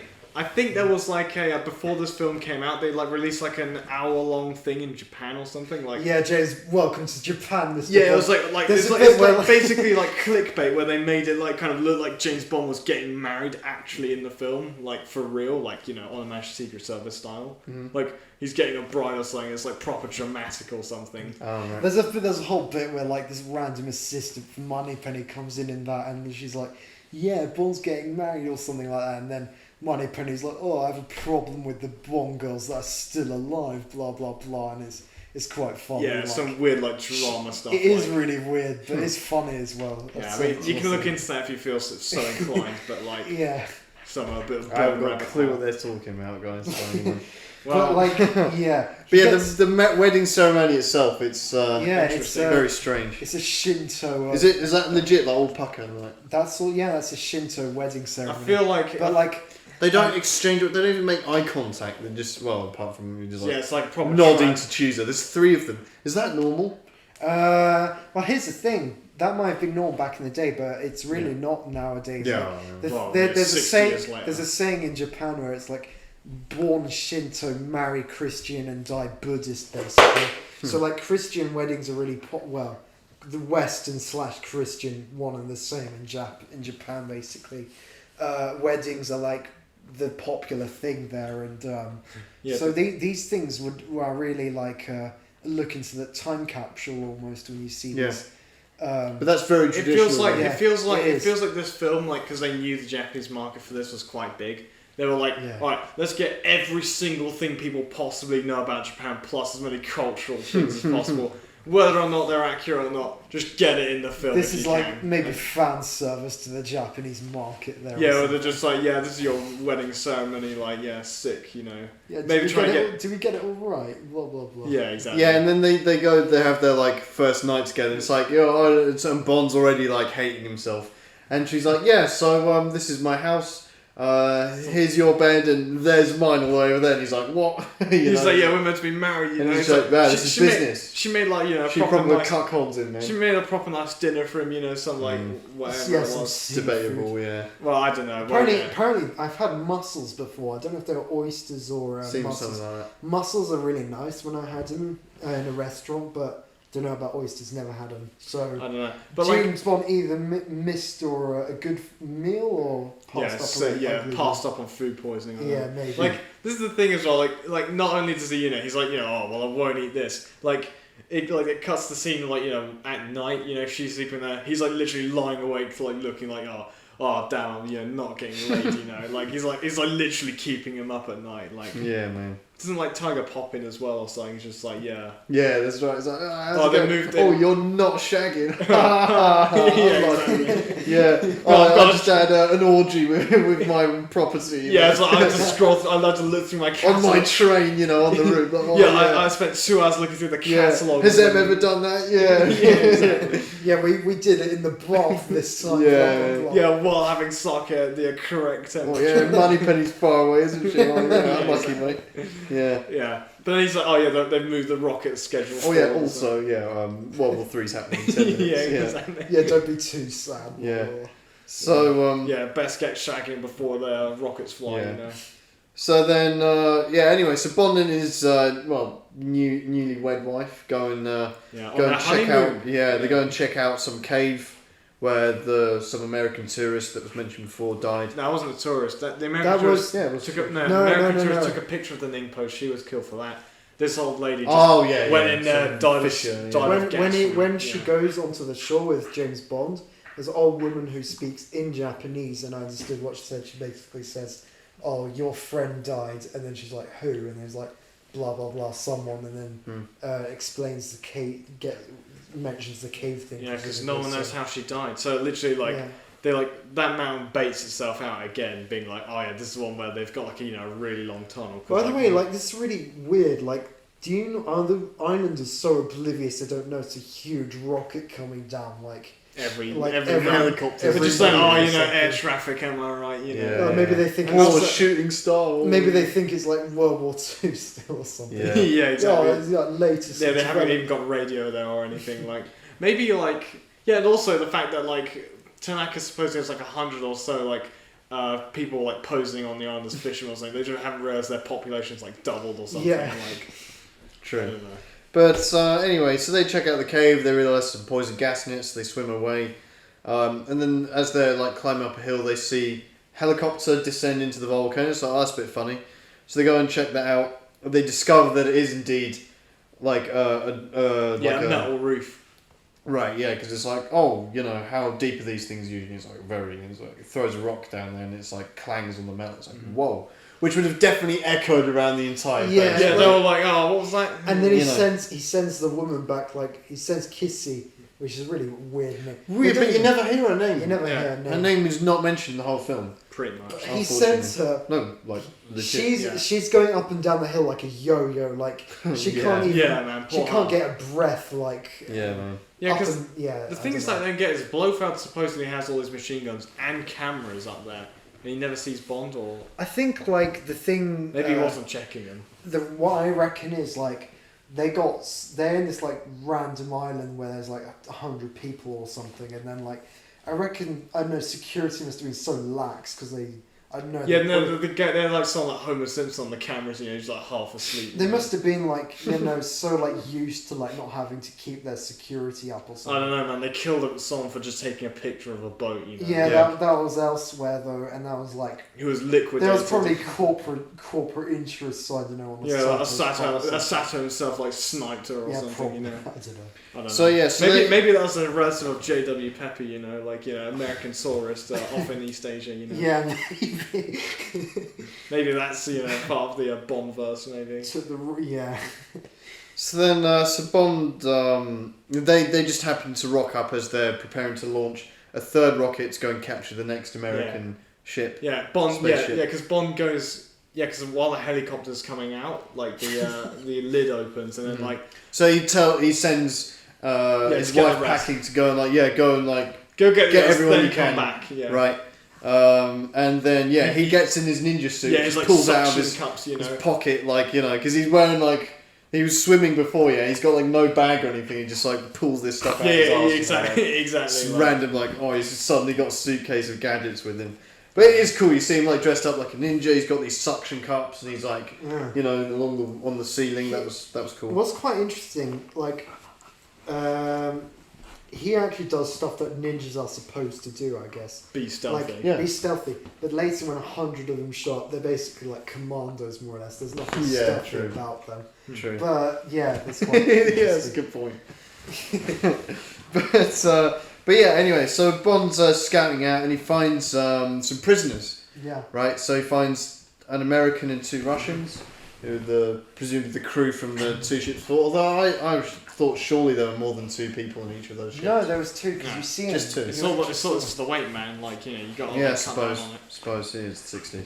And then so he goes to and he busts them out. Basically, they go knock out some astronauts and they go and disguise themselves as astronauts and try and board the ship. Now there are 3 trained astronauts. Yeah, but before he makes the critical blunder, why is Bond the one that goes as an astronaut? Yeah, I don't know the what other his 2 plan is, man. Yeah, I don't know what his plan is, and then why through them? Yeah, Bond, do you actually know how to fly a spaceship? No. Well, we do. Yeah, So shall we go and sort this out for you? The thing is that I don't get as well is Bond supposedly he goes as one. They obviously didn't take one of the actual the Spectre ones, right? Or does he go with the Spectre one? No, he goes with the Americans and the Russians. Yeah. So does that mean he blows one of them up? Because that guy got in. Who got in? One of the others. No. So did he go in with the guys he rescued? Or did he get who are actually... I assume he went in with the ones he rescued. No, No, they he go go knock and- out the Spectre ones. No, they Yeah. they more knock out the Spectre ones, but like because you see I him, thought he's the only one that goes. Yeah, he in. is the only one because when you see him get onto the little No, but monorail there's a thing, there's second guy. 3 others there who's as well, and he's like kind of the late one who's struggling Yeah. and wanting to join him. And then, yeah, No, but wouldn't it make sense for him to go with one of them? no, Yeah, it would. Because they'd both be on the same mission, right? no, they're just No, because they got on the little monorail thing, Yeah. right? Bond gets on it, and then there's like a driver in a red Yeah. jumpsuit. They're all colour coordinated, Yeah. and they go on. And Bond's the only one who goes up from that little team of like prisoners, I believe. But if you're right, that would be quite funny. If he's Yeah, like, I ends don't. up- Alright, well, I just assume it hasn't. Maybe it's just a bit like hard for me to follow. But this like fake out is amazing. Yeah, man. 'cause you I think, remember oh, watching Bond's this as a going kid. to It's like, space. yeah, Bond's going to space. That's what you think is going on, and the music is like, bum, bum, bum, bum, bum, and you're like, whoa. yeah, what's Blofeld's going on, watching man? this live. Yeah, and we're all like, oh shit, man. And Like, he's this like is- hanging. He like carries in this like suitcase air conditioner. He's like, hang on a minute, this guy's a fucking idiot. That's not an astronaut. Stop. Yeah, Do you yeah, reckon yeah. like because that's At the last second, Bond must have been absolutely shitting himself. yeah, that was like Yeah, it's like That was- I've never driven this before. Yeah, How- it's how, like, how can it be? hang on a minute. This is, you know, but yeah, he's seen the stuff, and then yeah, Blofeld basically bails him out, man. You know, like And do you reckon like maybe Osato, because it happens on his camera as well, like because you see him kind of supposedly checking it. He might have known, I don't know, somehow known that was Bond or something. He got there and he's trying to like hoping Blofeld doesn't know or someone doesn't know. oh yeah, because Sato he does like he's well- failed his job at this point basically to get rid of him. yeah, oh, and definitely. and then, yeah, we get a quick insert shot before the really famous moment of for some reason Kissy Suzuki is like having a swim. Oh or yeah, something. yeah. And then these Spectre goons just start trying to gun her down in the water. Like Yeah, that's that's weird. when I was watching this, I was like, yeah, that's me when the UN finds out I'm swimming to like the ice edge or something. Yeah, the ice wall. You know, or The something ice like. wall. And Yeah. like and by the way, what even is she doing in the water though? Because we don't. Swimming's tiger, Yeah, exactly. presumably. I Yeah, don't know. she's got climbed up a mountain, gone back down, swimming, like cross island. Has to Yeah. go get him, go back up the mountain, Yeah, go she's in. gone on a trek to go back. Yeah, exactly, Yeah. man. But anyway, Bond is escorted to the presence of Blofeld, Yeah. and before we see Blofeld, we see Asato do a great double take. Yeah, he's just that's like- so funny. yeah, Yeah, he knows like his stuff. Yeah, he's- like, No, because the thing is, he looks at him and then he looks back down. He's like, yeah, man. yeah, it bricks it in that literal moment. But And we finally get to see Blofeld's face reveal. in the flesh. Yeah, Which it's is like, yeah, allow me he's to got- introduce myself. I am Ernst Stavro Blofeld. Yeah, Just pops right. very cool. Like- Massive scar on his arm. Yeah, exactly, man. I don't know. he's staring right down the camera lens as Yeah. well. It's like, Yeah. Iconic film villains ever, man. This is it's got to be up there with sort of Darth Vader and This you has know, gotta that be sort like of the- Joker and all that sort of stuff. like one of the most anticipated Blofeld. face reveals in all Yeah. of It's got any this film. giant scar down his face, man. Yeah, It so it reminds me goes of down the. his chin even It reminds me of the a quote from Scarface. He's the guy because Scarface has a scar on his Tony face. Montana, yeah, has a scar on his face. Little one though. It's like, alright, how'd you get that scar? Eating pussy. You know, it's like that's Blofeld, man. Yeah, but yeah, it's so good. Like that was parodied. yeah, of as course, well. of course, As- of course. probably as much as the Goldfinger laser Yeah. scene as well, which is Famously parodied by Christopher Walken. So, Yeah, yeah. exactly. Yeah, you mean Christoph Waltz? Oh, sorry, Christopher Yeah. Walken. Sorry, Yeah. Walken. My bad. Yeah, You, exactly. you know, you're my guy. Yeah. But yeah.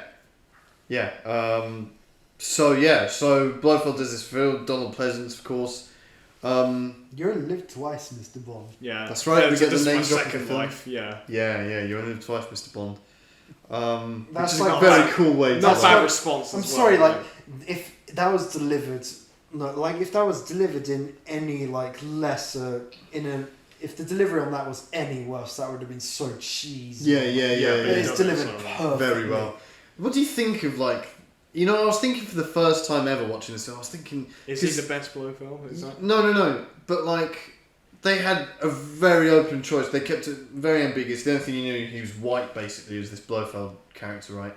And they could have cast absolutely anyone to play him, right? Yeah. And they chose Donald Pleasance, who's a small, bald man, right? I mean, they originally had someone that else. sounds really They were bad. going to have a Czech actor. Oh, right. He, But They- he they had, became like- ill. So. Wow. yeah, became Donald awful. Pleasant was like the stand-in for this Czech guy. Really? Yeah. Wow. And Because the that could have been anyone. That Czech could have been a guy looks big bit guy, like could have been Hugo something. Drax. He's like, yeah, got a massive scar on his face, and he's like, you know, he's not. But I think he has like a good presence. That's He like does, like, he he's like, very intimidating. yeah, he like, Scary. Despite his size. It's, Yeah, the he's scar- very like, small. Yeah, Because of that scar, it's like you don't know what this guy's been through. and he's man. contrasted next to hands as well, which like Yeah, makes exactly. him look like. Yeah, because like literally, like I realized this time, like you get his reveal because he like moves his hand out of the way, you know. yeah, he like the whole like atmosphere in the room goes icy as soon as he starts speaking, and like you can tell like why he inspires such fear in like Osato and And Bond is like silent as well, more or less. yeah, he like can't figure out what he's like facing. Yeah, because like there's this thing I noticed as well. Bond doesn't try winding Blofeld up at any point during this. Like he does it with basically everyone else. He does later on.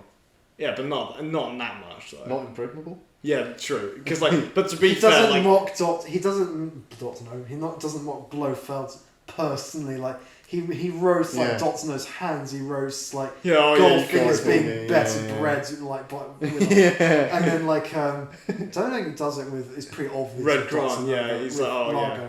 And then, but this one he doesn't really roast like. Yeah, But to be fair, the impregnable one's like, if this guy just bracking, for so long, no one can get us in here. Like someone blows a massive hole in the wall, you'd be like, you sure about that? It's very cool. Anyway, so this is great as well because the very next thing Blofeld does is launch his rocket in front of Bond, and he's like looking at him the whole time, like teasing him. You're like, yeah, you can't do anything, mate. Yeah, I've got exactly. this, He's you just know. like, Yeah, He's in complete control. Bond is like, got some He's tense music as helpless. well. Yep. Yeah, he can't do anything to stop it either. Like, And it's very cool because you get like the cuts and stuff and the countdown, and it's like, but it's like a fake out as well. But again, what I really like is seeing Bond fail. Like you need these to like improve his character a bit. He doesn't win it absolutely. also build up Blofeld as well. Cause, Yeah. He's literally he's got like that world in his hand basically at this point. Yeah. Like, and also something after the rocket's actually taken off. Like, this is the first time I noticed this. I don't know how. The way that Bond figures out that there is a self-destruct key. Like, because like Blofeld like whispers to Hans for not very Well, like. barely whispering. Yeah, exactly. He's like, oh yeah, by the way. Yeah, here's a this is self-destruct for whatever key reason. that Yeah, I'm it's giving right to you. here, and Yeah. this is where you put it. And this is where you turn it, and but don't use it. But just in case you do, I'm gonna put it on you because I hope he doesn't beat me. Yeah, well, he's yeah. like the I don't know. He's that was a bit obvious exposition. the employees though, like in the rocket. I hope Blofeld realised when he was standing in relation to the announcer's mic or whatever. He Yeah. said like, "Oh, blow them up when they're finished." Was that the plan the whole time then? Yeah, because when it No, blows up, okay. it makes it look like someone's retaliated to it. Yeah. Although then again, the Americans would have launched a rocket at it anyway, surely. So Okay. then that made the Americans that's think. interesting. I never realised that. Yeah. One thing that's a Oh. little bit of an obvious goof. Okay. But Oh, you yeah. see the rocket being fired, and you see it on the TV as well. Like who's filming that as Yeah, it goes yeah. through space? Yeah, true. Oh, yeah, maybe Blofeld's got like a drone up there. Yeah, Maybe, it's got a little maybe satellite. that's what the helicopter went back out for, to get the camera footage, So anyway, it's then the ninja invasion begins. Meanwhile, outside, Tiger's leading. Yeah, the you got the charge, soundtrack for that. It's got like, like someone like hits a gong at some point. Like, Yeah, it's like that's right. proper dramatic. Oh, quick other what do you call it? Returning actor from Dr. No this time. It's not Joseph Wiseman, is it? No, the crater operator is the one who's like closing crater and stuff like that.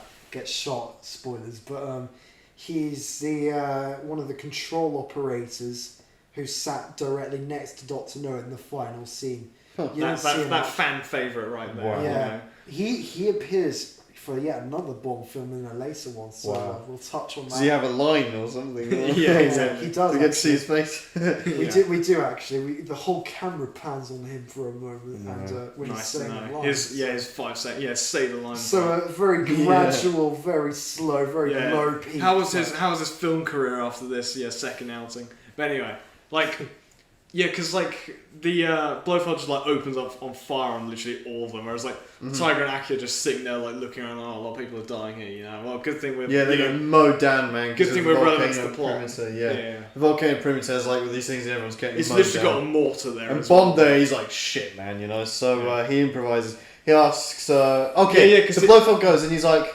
oh yeah, I've got enough firepower to take out a small army. You can watch it all on TV. Yeah, he's like, well, if we're going to be forced to watch TV, can I at least have a last smoke, you know? And Yeah, Bond, he sure like you that. can, you know. Won't be the It doesn't ask for nicotine gold that kills- sovereigns Yeah. either. Won't be the nicotine that kills you. That's right. And like I said, for the second Blofeld's time... trying not to laugh when he says that as well. It won't be the nicotine that kills him, it's the bomb, and then turns away. And but he does allow him the luxury of a cigarette, which obviously saves his life once again. Yeah, I've got to say as well, like if you're holding that cigarette, because it's a fucking rocket that fires out of it, there's all the speed to be the exhaust way. You can't like have it in your mouth while you do it. Wouldn't that like burn your fingers quite a bit? Probably, but you know, It's so like... it is a last resort sort of Yeah, thing, exactly. though, isn't it? Like he's got like some like amazing aim as well, just to hit that guy right in the right spot, you know. Well, what was the range? The range is 30 yards, feet or right? something like Accurate that. up to 30 yards. 30 yards. Yeah, you could do that. Yeah. But he shoots the camera, the crater operator. Yeah, that poor guy, man. He's just like some like Wagey. yeah, he's like wagey on his job. You know, Yeah. oh, I've just got to like pull this lever, turn that switch, you know, and I'm Yeah. done. Oh, I got targeted by a guy with a fucking rocket cigarette. Like that's how he dies. They put that on his tombstone, you know. Like. So then Bond, Pretty opens up cool the way to crater. die in a way.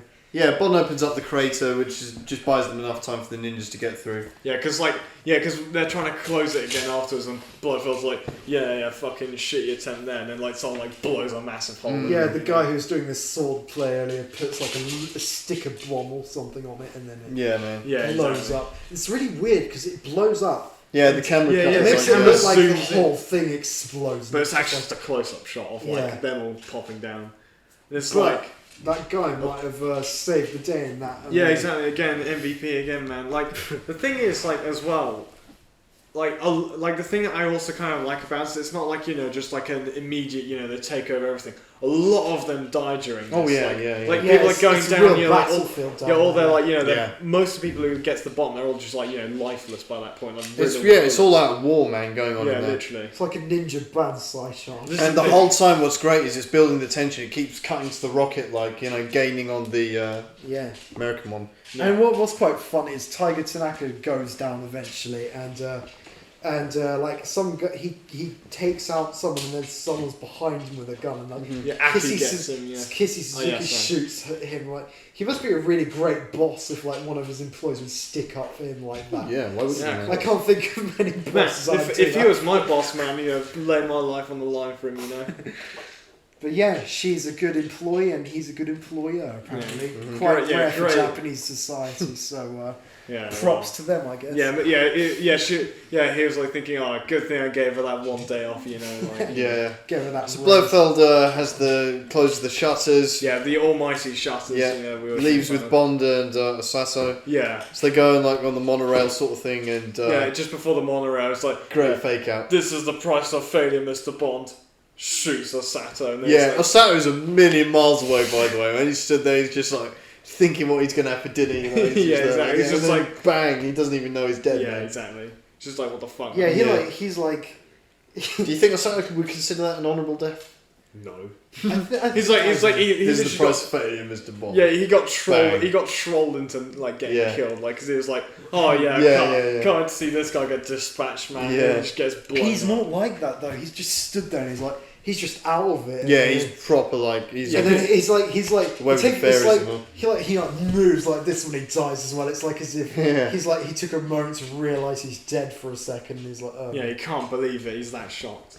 And then 30 seconds later, Blofeld's like, right, your turn, Bond. Yeah, exactly. And the way he says, goodbye, Mr. Bond. It's like a lot of conviction there, man. You think, shit, man, he's dead. and Tanaka Tiger saves him. him. I love that. Ninja, he doesn't shoot him. Yeah. Ninja starts In the wrist, man. yeah, man. So, and Japanese- I like Blofeld's revolver as well. It's like old school, This it's so cool, and I like that Tiger. This is what we're gonna rank them later, and I'm probably gonna fight for Tiger being first here Yeah. because what he does here is saves Bond, like directly intervenes there. And And also like not only- wounds Blofeld. Blofeld. The main villain of the whole series. Like, and I bet the Japanese audience must have loved that as well. Like little ninja star. They'd be like, very cool. They'd probably been cheering. I wonder what the cinema would have been like when that happened. Yeah. But, Exactly. Well, so then, Blofeld pisses off down the monorail. he's just like fuck. Bond goes back. Oh, they spot basically a load of labs, techies, like boffins, like because evacuating. there's an alternate route into the place. That's right. So he goes up. Bond goes up, and he finds. by the way, he runs into Hans. it's quite funny. Like when he's moving around. Well, it's not funny, but when the place is on fire, like everyone else has escaped. The one guy doesn't. Is that announcer guy? He's staying there till the end. He's like, I'm going. Oh, yeah, He just wants to watch the world burn. He's just definitely. like, when it looks like that's in jeopardy, bang! Like he's done with that. Like he's done with everything. Like is I don't know. It's like Japanese commitment right there. Yeah, it's like, my boss paid me this much to do the countdown, and I'm going to do it every second. Like. So anyway, Bond gets. quite honourable to. Bond basically gets a rematch with Red Grant, Yeah. the German Red Grant, Hans. Yeah. Who doesn't have a single line apart from like grunts. And, Yeah. like Yeah, it's on like horse steroids or something. Let's pause this then. So yeah, they have a pretty token fight, and it's like, I don't know, like just like squeezing it in there. But I think this is pretty unnecessary. It's all there, say like turns at one point just so he can like take the key out. He's like, in that position for ages. Exactly. He's just holding himself there, like he's taking the keys. And they do some pretty over the top judo as well, man. He's like punches him and then like flips him all the way into the piranha tank. Yeah, it's exactly. Like, And then he says, bon appetit, like. Yeah, it was a good one line. Yeah, true. And he just like pops off. It's like in the control room, which is literally like, like the seventh circle of hell by then. Yeah, it's pretty like, much. Just, like on fire and everything, and everyone's like running. And you've got the tension as well, because like, and also it's also cutting to America. That American guy is there. He's like, Code Word is imminent. Get ready. All the planes are he can't wait to press that red button, man. Yeah, the plane's taking off, and Bond's there, and he's like getting the key. If you get an HD version, you can even see the dribble slightly oozing out of his mouth during this sequence. Yeah, and It's a joke, by the way. So Bond basically saves the day, detonates the not the on ship. 007, but on 005. Yeah, on the second. And the thing is, it's like, because like obviously the tension is like the rocket's like this close to the thing, and then when it blows up, it's like much further away. Yeah, because obviously the explosion would like destroy the other ship as well, presumably. The enemy's blown up. Yeah, exactly. So that happens. And it's we like, Bond saved the day. And then we get a dramatic reappearance of Blofeld, fourth act, bang, like self-destruct. Yeah, I love that. Whole That's base. that's so good because the music is. He probably thought, good thing I didn't give this one to Hans. That's I don't know. That's so left field for me. Like you've forgotten about. Yeah, totally. You think, okay, it's done now. And then he saved the world. We got to get out. Man. Yeah, I'm not done yet. Like every man for himself running out there. So they really do. They all evacuate basically, and pretty much at the end of the film, the submarine picks them up. They're in some dinghy once again for like the third out of 5 films. Bond's like stranded in the ocean. Yeah. But then it's kind of funny because like she's like, what if they find us? Like, they've woke. And then the submarine comes, raises them up, and then Moneypenny goes up, and it was like, tell Bond to come below. He's so he sounds so grumpy though. Like he just stopped World War III and is like. Oh yeah, no, tell him to come below. Stop his. Moneypenny. Don't let him have any good time with his wife or anything. Screw that. Bring him below. He's like, I've got another thing for you to do. Well, and that's You Only Live Twice. So now it's time for the rankings. Okay, so Bond actor, obviously Sean Connery once again. What can you say? Nothing. I think Sean Connery is still. Yeah, this is the thing. A lot of people say that he's tired in this, knocking his performance. Yeah, knocking his performance. I don't see why. I thought he was you see occasionally sometimes he looks a bit bored or out of it. Like when he's going down the slide to Tanaka's house. He's kind of not really. He's kind of just he's going down with those shots in his face. Yeah, but it's just I don't think it's his fault. He's being directed that way as well. Exactly. It's not because they weren't wasn't his idea. do another take. It's just you know. Yeah. He's just doing what he, you know, is paid to do. I thought he was good in this film, you know. I think this is. I mean, we'll rank the films later, but you know, and I think Sean Connery.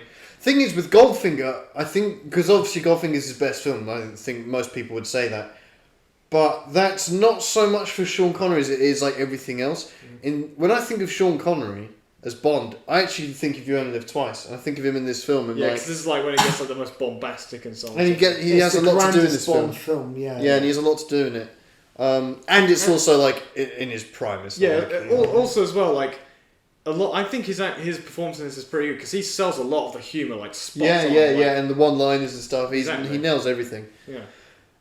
Bond Girl, number 1, Domino from Thunderball. Number 2, Honey Rider. Number 3, Tatiana. Number 4, Pussy Galore. Where are we going to rank Aki and his wife? I don't know. I don't have any particularly strong like opinions on this, but like probably go in the top half at least. I'd say. Really? Above who?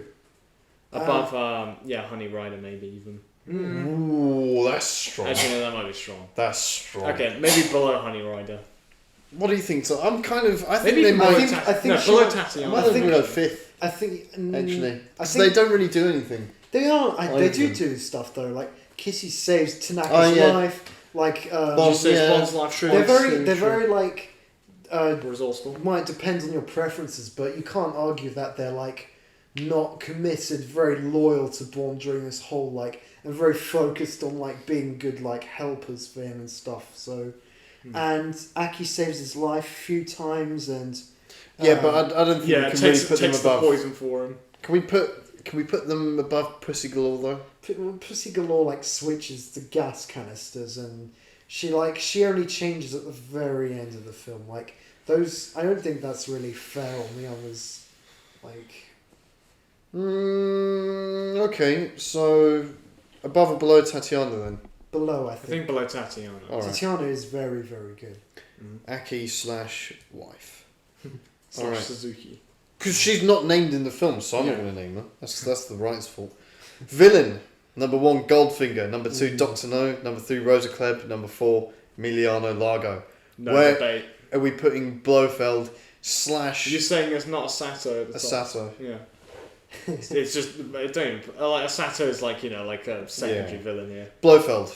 Easy, just Blofeld, number 1. Yeah. Really? Yeah, above Goldfinger. I'm really iffy. I disagree. on that. Actually, Are you serious? Yeah, I think Goldfinger's a better villain.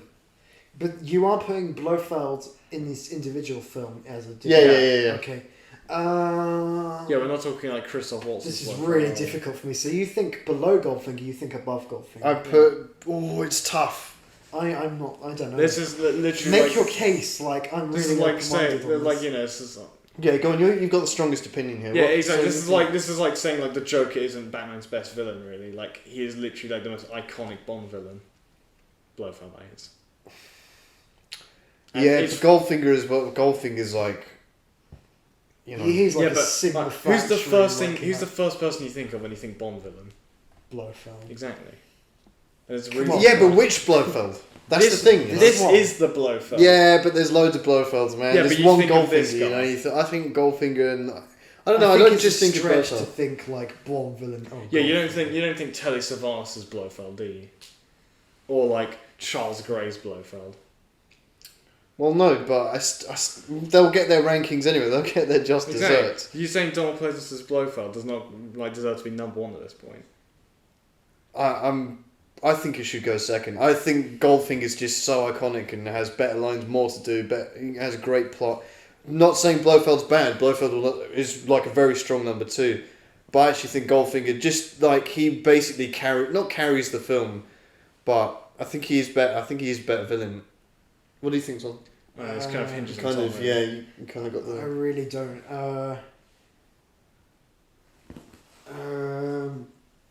I reckon.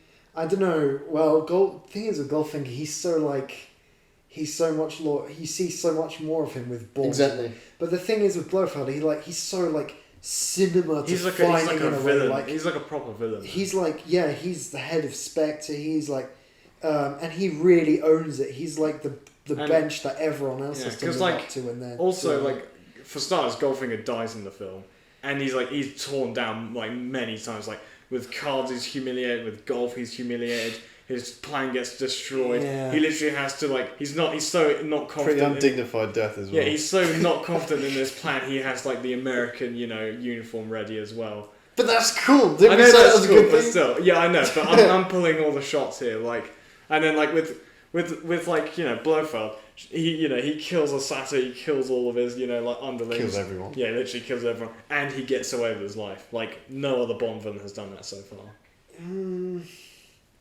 I think I'll give it to Blofeld. Blofeld number 1. Yeah. He is number 1. So. He defines he wouldn't if he was so if he wasn't, I don't know, he's so great so many others have to a parody or Exactly. try and replicate it in a way, and I think that kind of speaks for itself once. But they do replicate Goldfinger in A View to a Kill effectively. That's that's Goldfinger. the plot, not really the character of Zorin. Yeah, exactly. Yeah, I suppose. Zorin's a very different kettle of fish from Goldfinger, personally, but it's very close. Don't get me wrong, but Goldfinger will not sink very much further at all. But by this, I just want to be: is Blofeld going to be is Blofeld your number 1 for every Bond villain ever? No, this particular Blofeld by Donald Pleasance is number 1 to me. Of any Bond villain ever? We'll find out. No, but I'm asking you now. Do you think there's a better Bond villain than Donald Pleasance Goldfinger? Blofeld. There may be, but we'll Exactly. Get to, we'll you get got. There may be. I think Goldfinger's one of them. Well, this is what I'm thinking long term with this. I know, but I'm thinking long term with this. By the time we get to No Time to Die, we're going to have so many, and I think it's going to be. So Safin's better. No, I'm saying by the time we get to No Time to Die, Blofeld's not going to be number 1, and I think we'll regret having Goldfinger below him. No, do you know what I mean? I think Goldfinger won't go much further than he is now. He'll be number 2. I believe he'll be very high up. I think being below Blofeld isn't a snub in any way. Yeah, exactly. The thing is Blofeld is just so role defining. Goldfinger is his own thing, kind of, but Goldfinger doesn't even. Okay, exactly, right. man. You just have to sometimes take the other occasionally. Alright, well, Blofeld number 1 then, and Goldfinger goes down to Goldfinger's a number lot 2. more quotable, but yeah. Yeah, man. Come on, hang on a minute. I'm going to go into bat for Goldfinger now. The You've laser been table. banged for him for ages. Fort Knox. The volcano base. Yeah, but Fort Knox, man. He's got his own. That's not his private base. plane. That's not his He's got base, his man, how horses. He doesn't need Spectre, man. He's his own thing. Spectre probably tried to buy him out at some point. He's like, no thanks. The golf course. I own the club. Come on, man. Come on. Think about it. Goldfinger's Goldfinger's basically Trump. He gets sucked out of a window. The thing I like about Goldfinger is he he's dies. just obsessed with gold. Goldfinger reverses jacket, turns on his own. Yeah, that's how inconfident he is in his own plan. No, it doesn't Blofeld. So what? But I can say that for Blofeld. Exactly, he blows up his own volcano. Blofeld's like Max Zorin. He considers all his employees expendable. So does Goldfinger. No, maybe. No. Goldfinger throws odd job away. No, maybe. Wow. No, but Blofeld had that to clear all the evidence, I think I'm not happy with this, to be honest. Goldfinger. So I thought From Russia with Love was better than Doctor No, but that's not big. This is the Bond villain, man. I don't know. It is Bond. All right. If you disagree in the comments, you can let us know. Have a comment. We'll have one for Goldfinger, one for Blofeld. Like for Goldfinger. I love Donald Pleasance as well. But I think Goldfinger's just so much more iconic. Well, he's funny, I mean, they both are, but it's easier to like Goldfinger because he's funny, in certain ways. But with Blofeld, a villain's meant to be terrifying. Well, not terrifying, but he's meant to be true. He's meant to be a threat, an imposing to Bond. force. And this guy's the head of Spectre.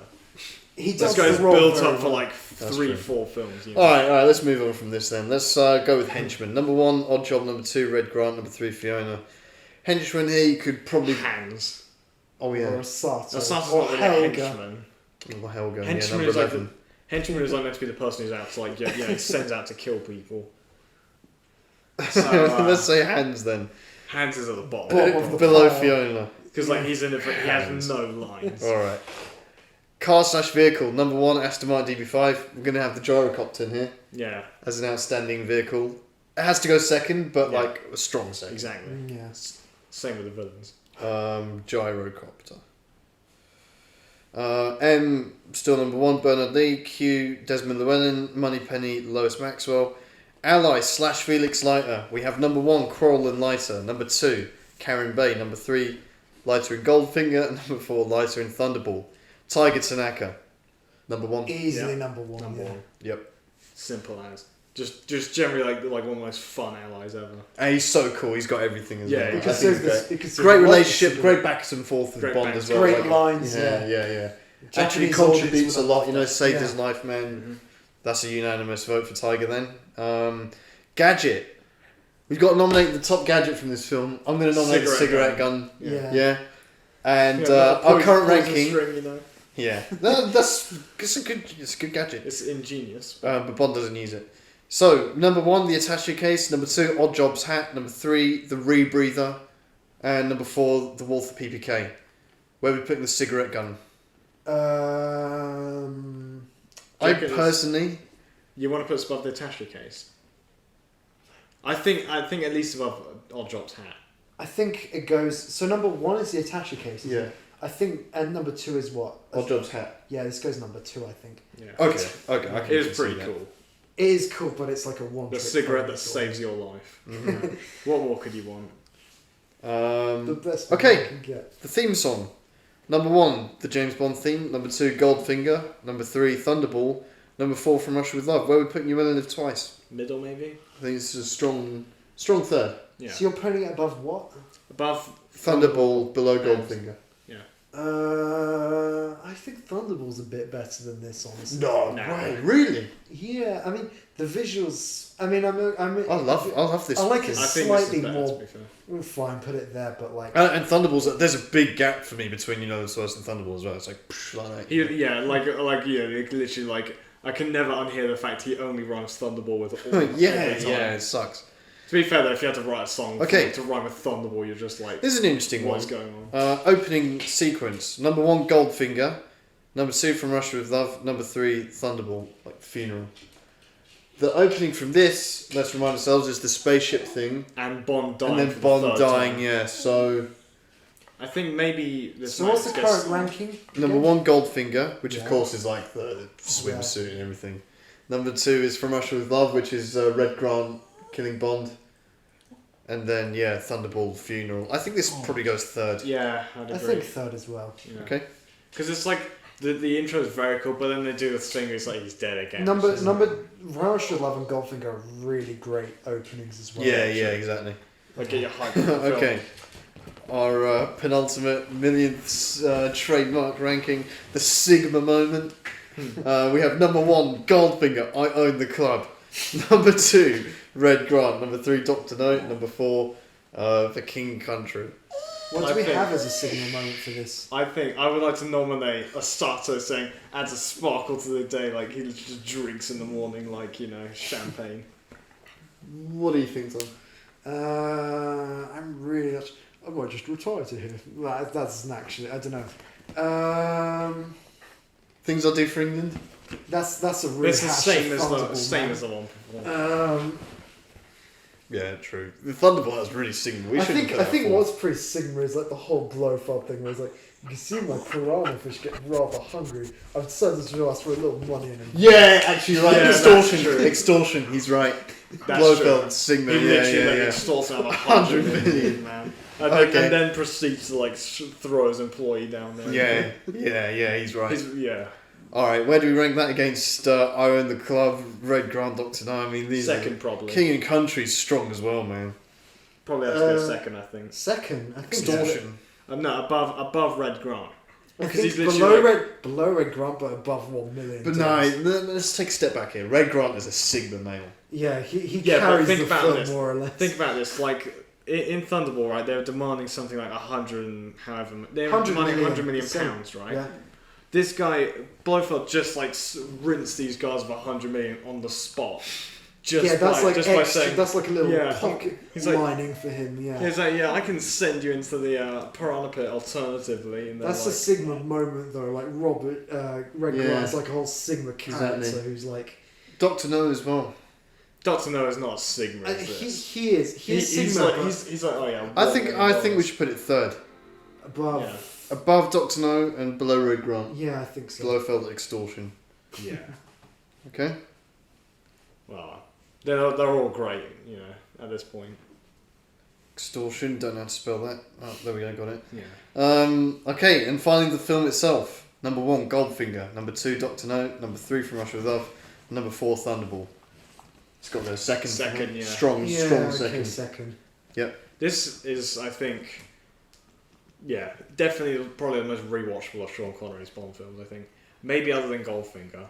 My personal rankings would be a bit slightly. Would you put your own twice above Goldfinger? Um, I put From Russia with Love. I Bond would Dr. No. actually like me personally. I think it's close. Yeah. I'll give you that. I think it's very close. I think Goldfinger benefits from the fact it came first Yeah.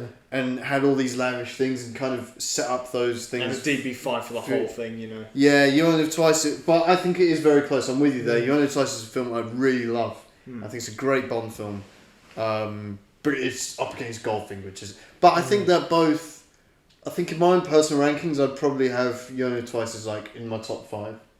Me too. Possibly. Me too. Well, we'll get to it Right. by the end of the series, see if that's Yeah. in the top 5. So, Until then, next week we're reviewing Casino Royale. By the The way, original Casino Royale. with this film, that's the just for second the people Casino who Royale. want to hate on it and stuff, like if it was so To bad, the like, haters. they wouldn't have tried to like replicate in so many other Bond films and other films. They tried to replicate the plot in The Spy Who Loved Me, the base in License to Kill, No Time to Die with like the volcano base, like 3 Bond films, and not to mention the loads of parodies of like Blofeld and stuff in this film. Like Yeah. you have to look at that before looking at like moments in the film that are like haven't aged Well, well. to be fair, you can always. It's fair to criticise those moments, but don't like act like that's the entire film. You know? Yeah, Like, exactly. Some people do that, like to the. There's specks in an Bit of a ocean of greatness. Yeah, exactly. Like they're going about that silly like surgery scene, whereas then it's like you completely ignored the whole Little Nelly fight with 4 helicopters. Like still. Yeah. So that's You Only Live Twice. Next week, Casino Royale. God help me, I've never seen it, and I'm not very reassured by the accounts Henry and some have given me, but we're going to review it all the same. It's not obviously Bond canon, but it is Not Neon one of production. the 3 sort of spin-off Bond films we're going to Yeah, it's not. Yeah, review as part of our thing. we're not going to do like. I basically agreed to this so that we can review The Rock later on down the line. Yeah, I agree. So I I took a agreed bullet to for this. you guys, man. Yeah, So I agreed to this because it's worse for you. You've seen it before. Exactly. At least I haven't seen it. Yeah, at least It's a something guilty normal. pleasure for me just to watch, No, like the you same can't. way you would watch a train wreck out of curiosity. But 2-hour train. A film. Yeah. A film. I hope it's not long. How It's long a, is it? it's a, it's a It's- film with it's 5 pretty- different directors. Like that's how ridiculous. Let me check how long it is. I'm a bit worried now. Casino Royale, I can't even. 1967. Oh, 2 hours 11, man. The longest film we've seen so far. 5 rating on IMDb. Good to know. That's like Batman Forever levels, you know. you'll, I think you'll. I hope you will. At least it's Yeah. David Niven. He's pretty, Yeah. Pink yeah. Panther. Yeah. Well. Yeah. Well, you'll get to see it, and so will you all. In So- all its glory. All right. Well, until then, share this round, all that good stuff, and we'll see you next week. Same bat time, same bat channel.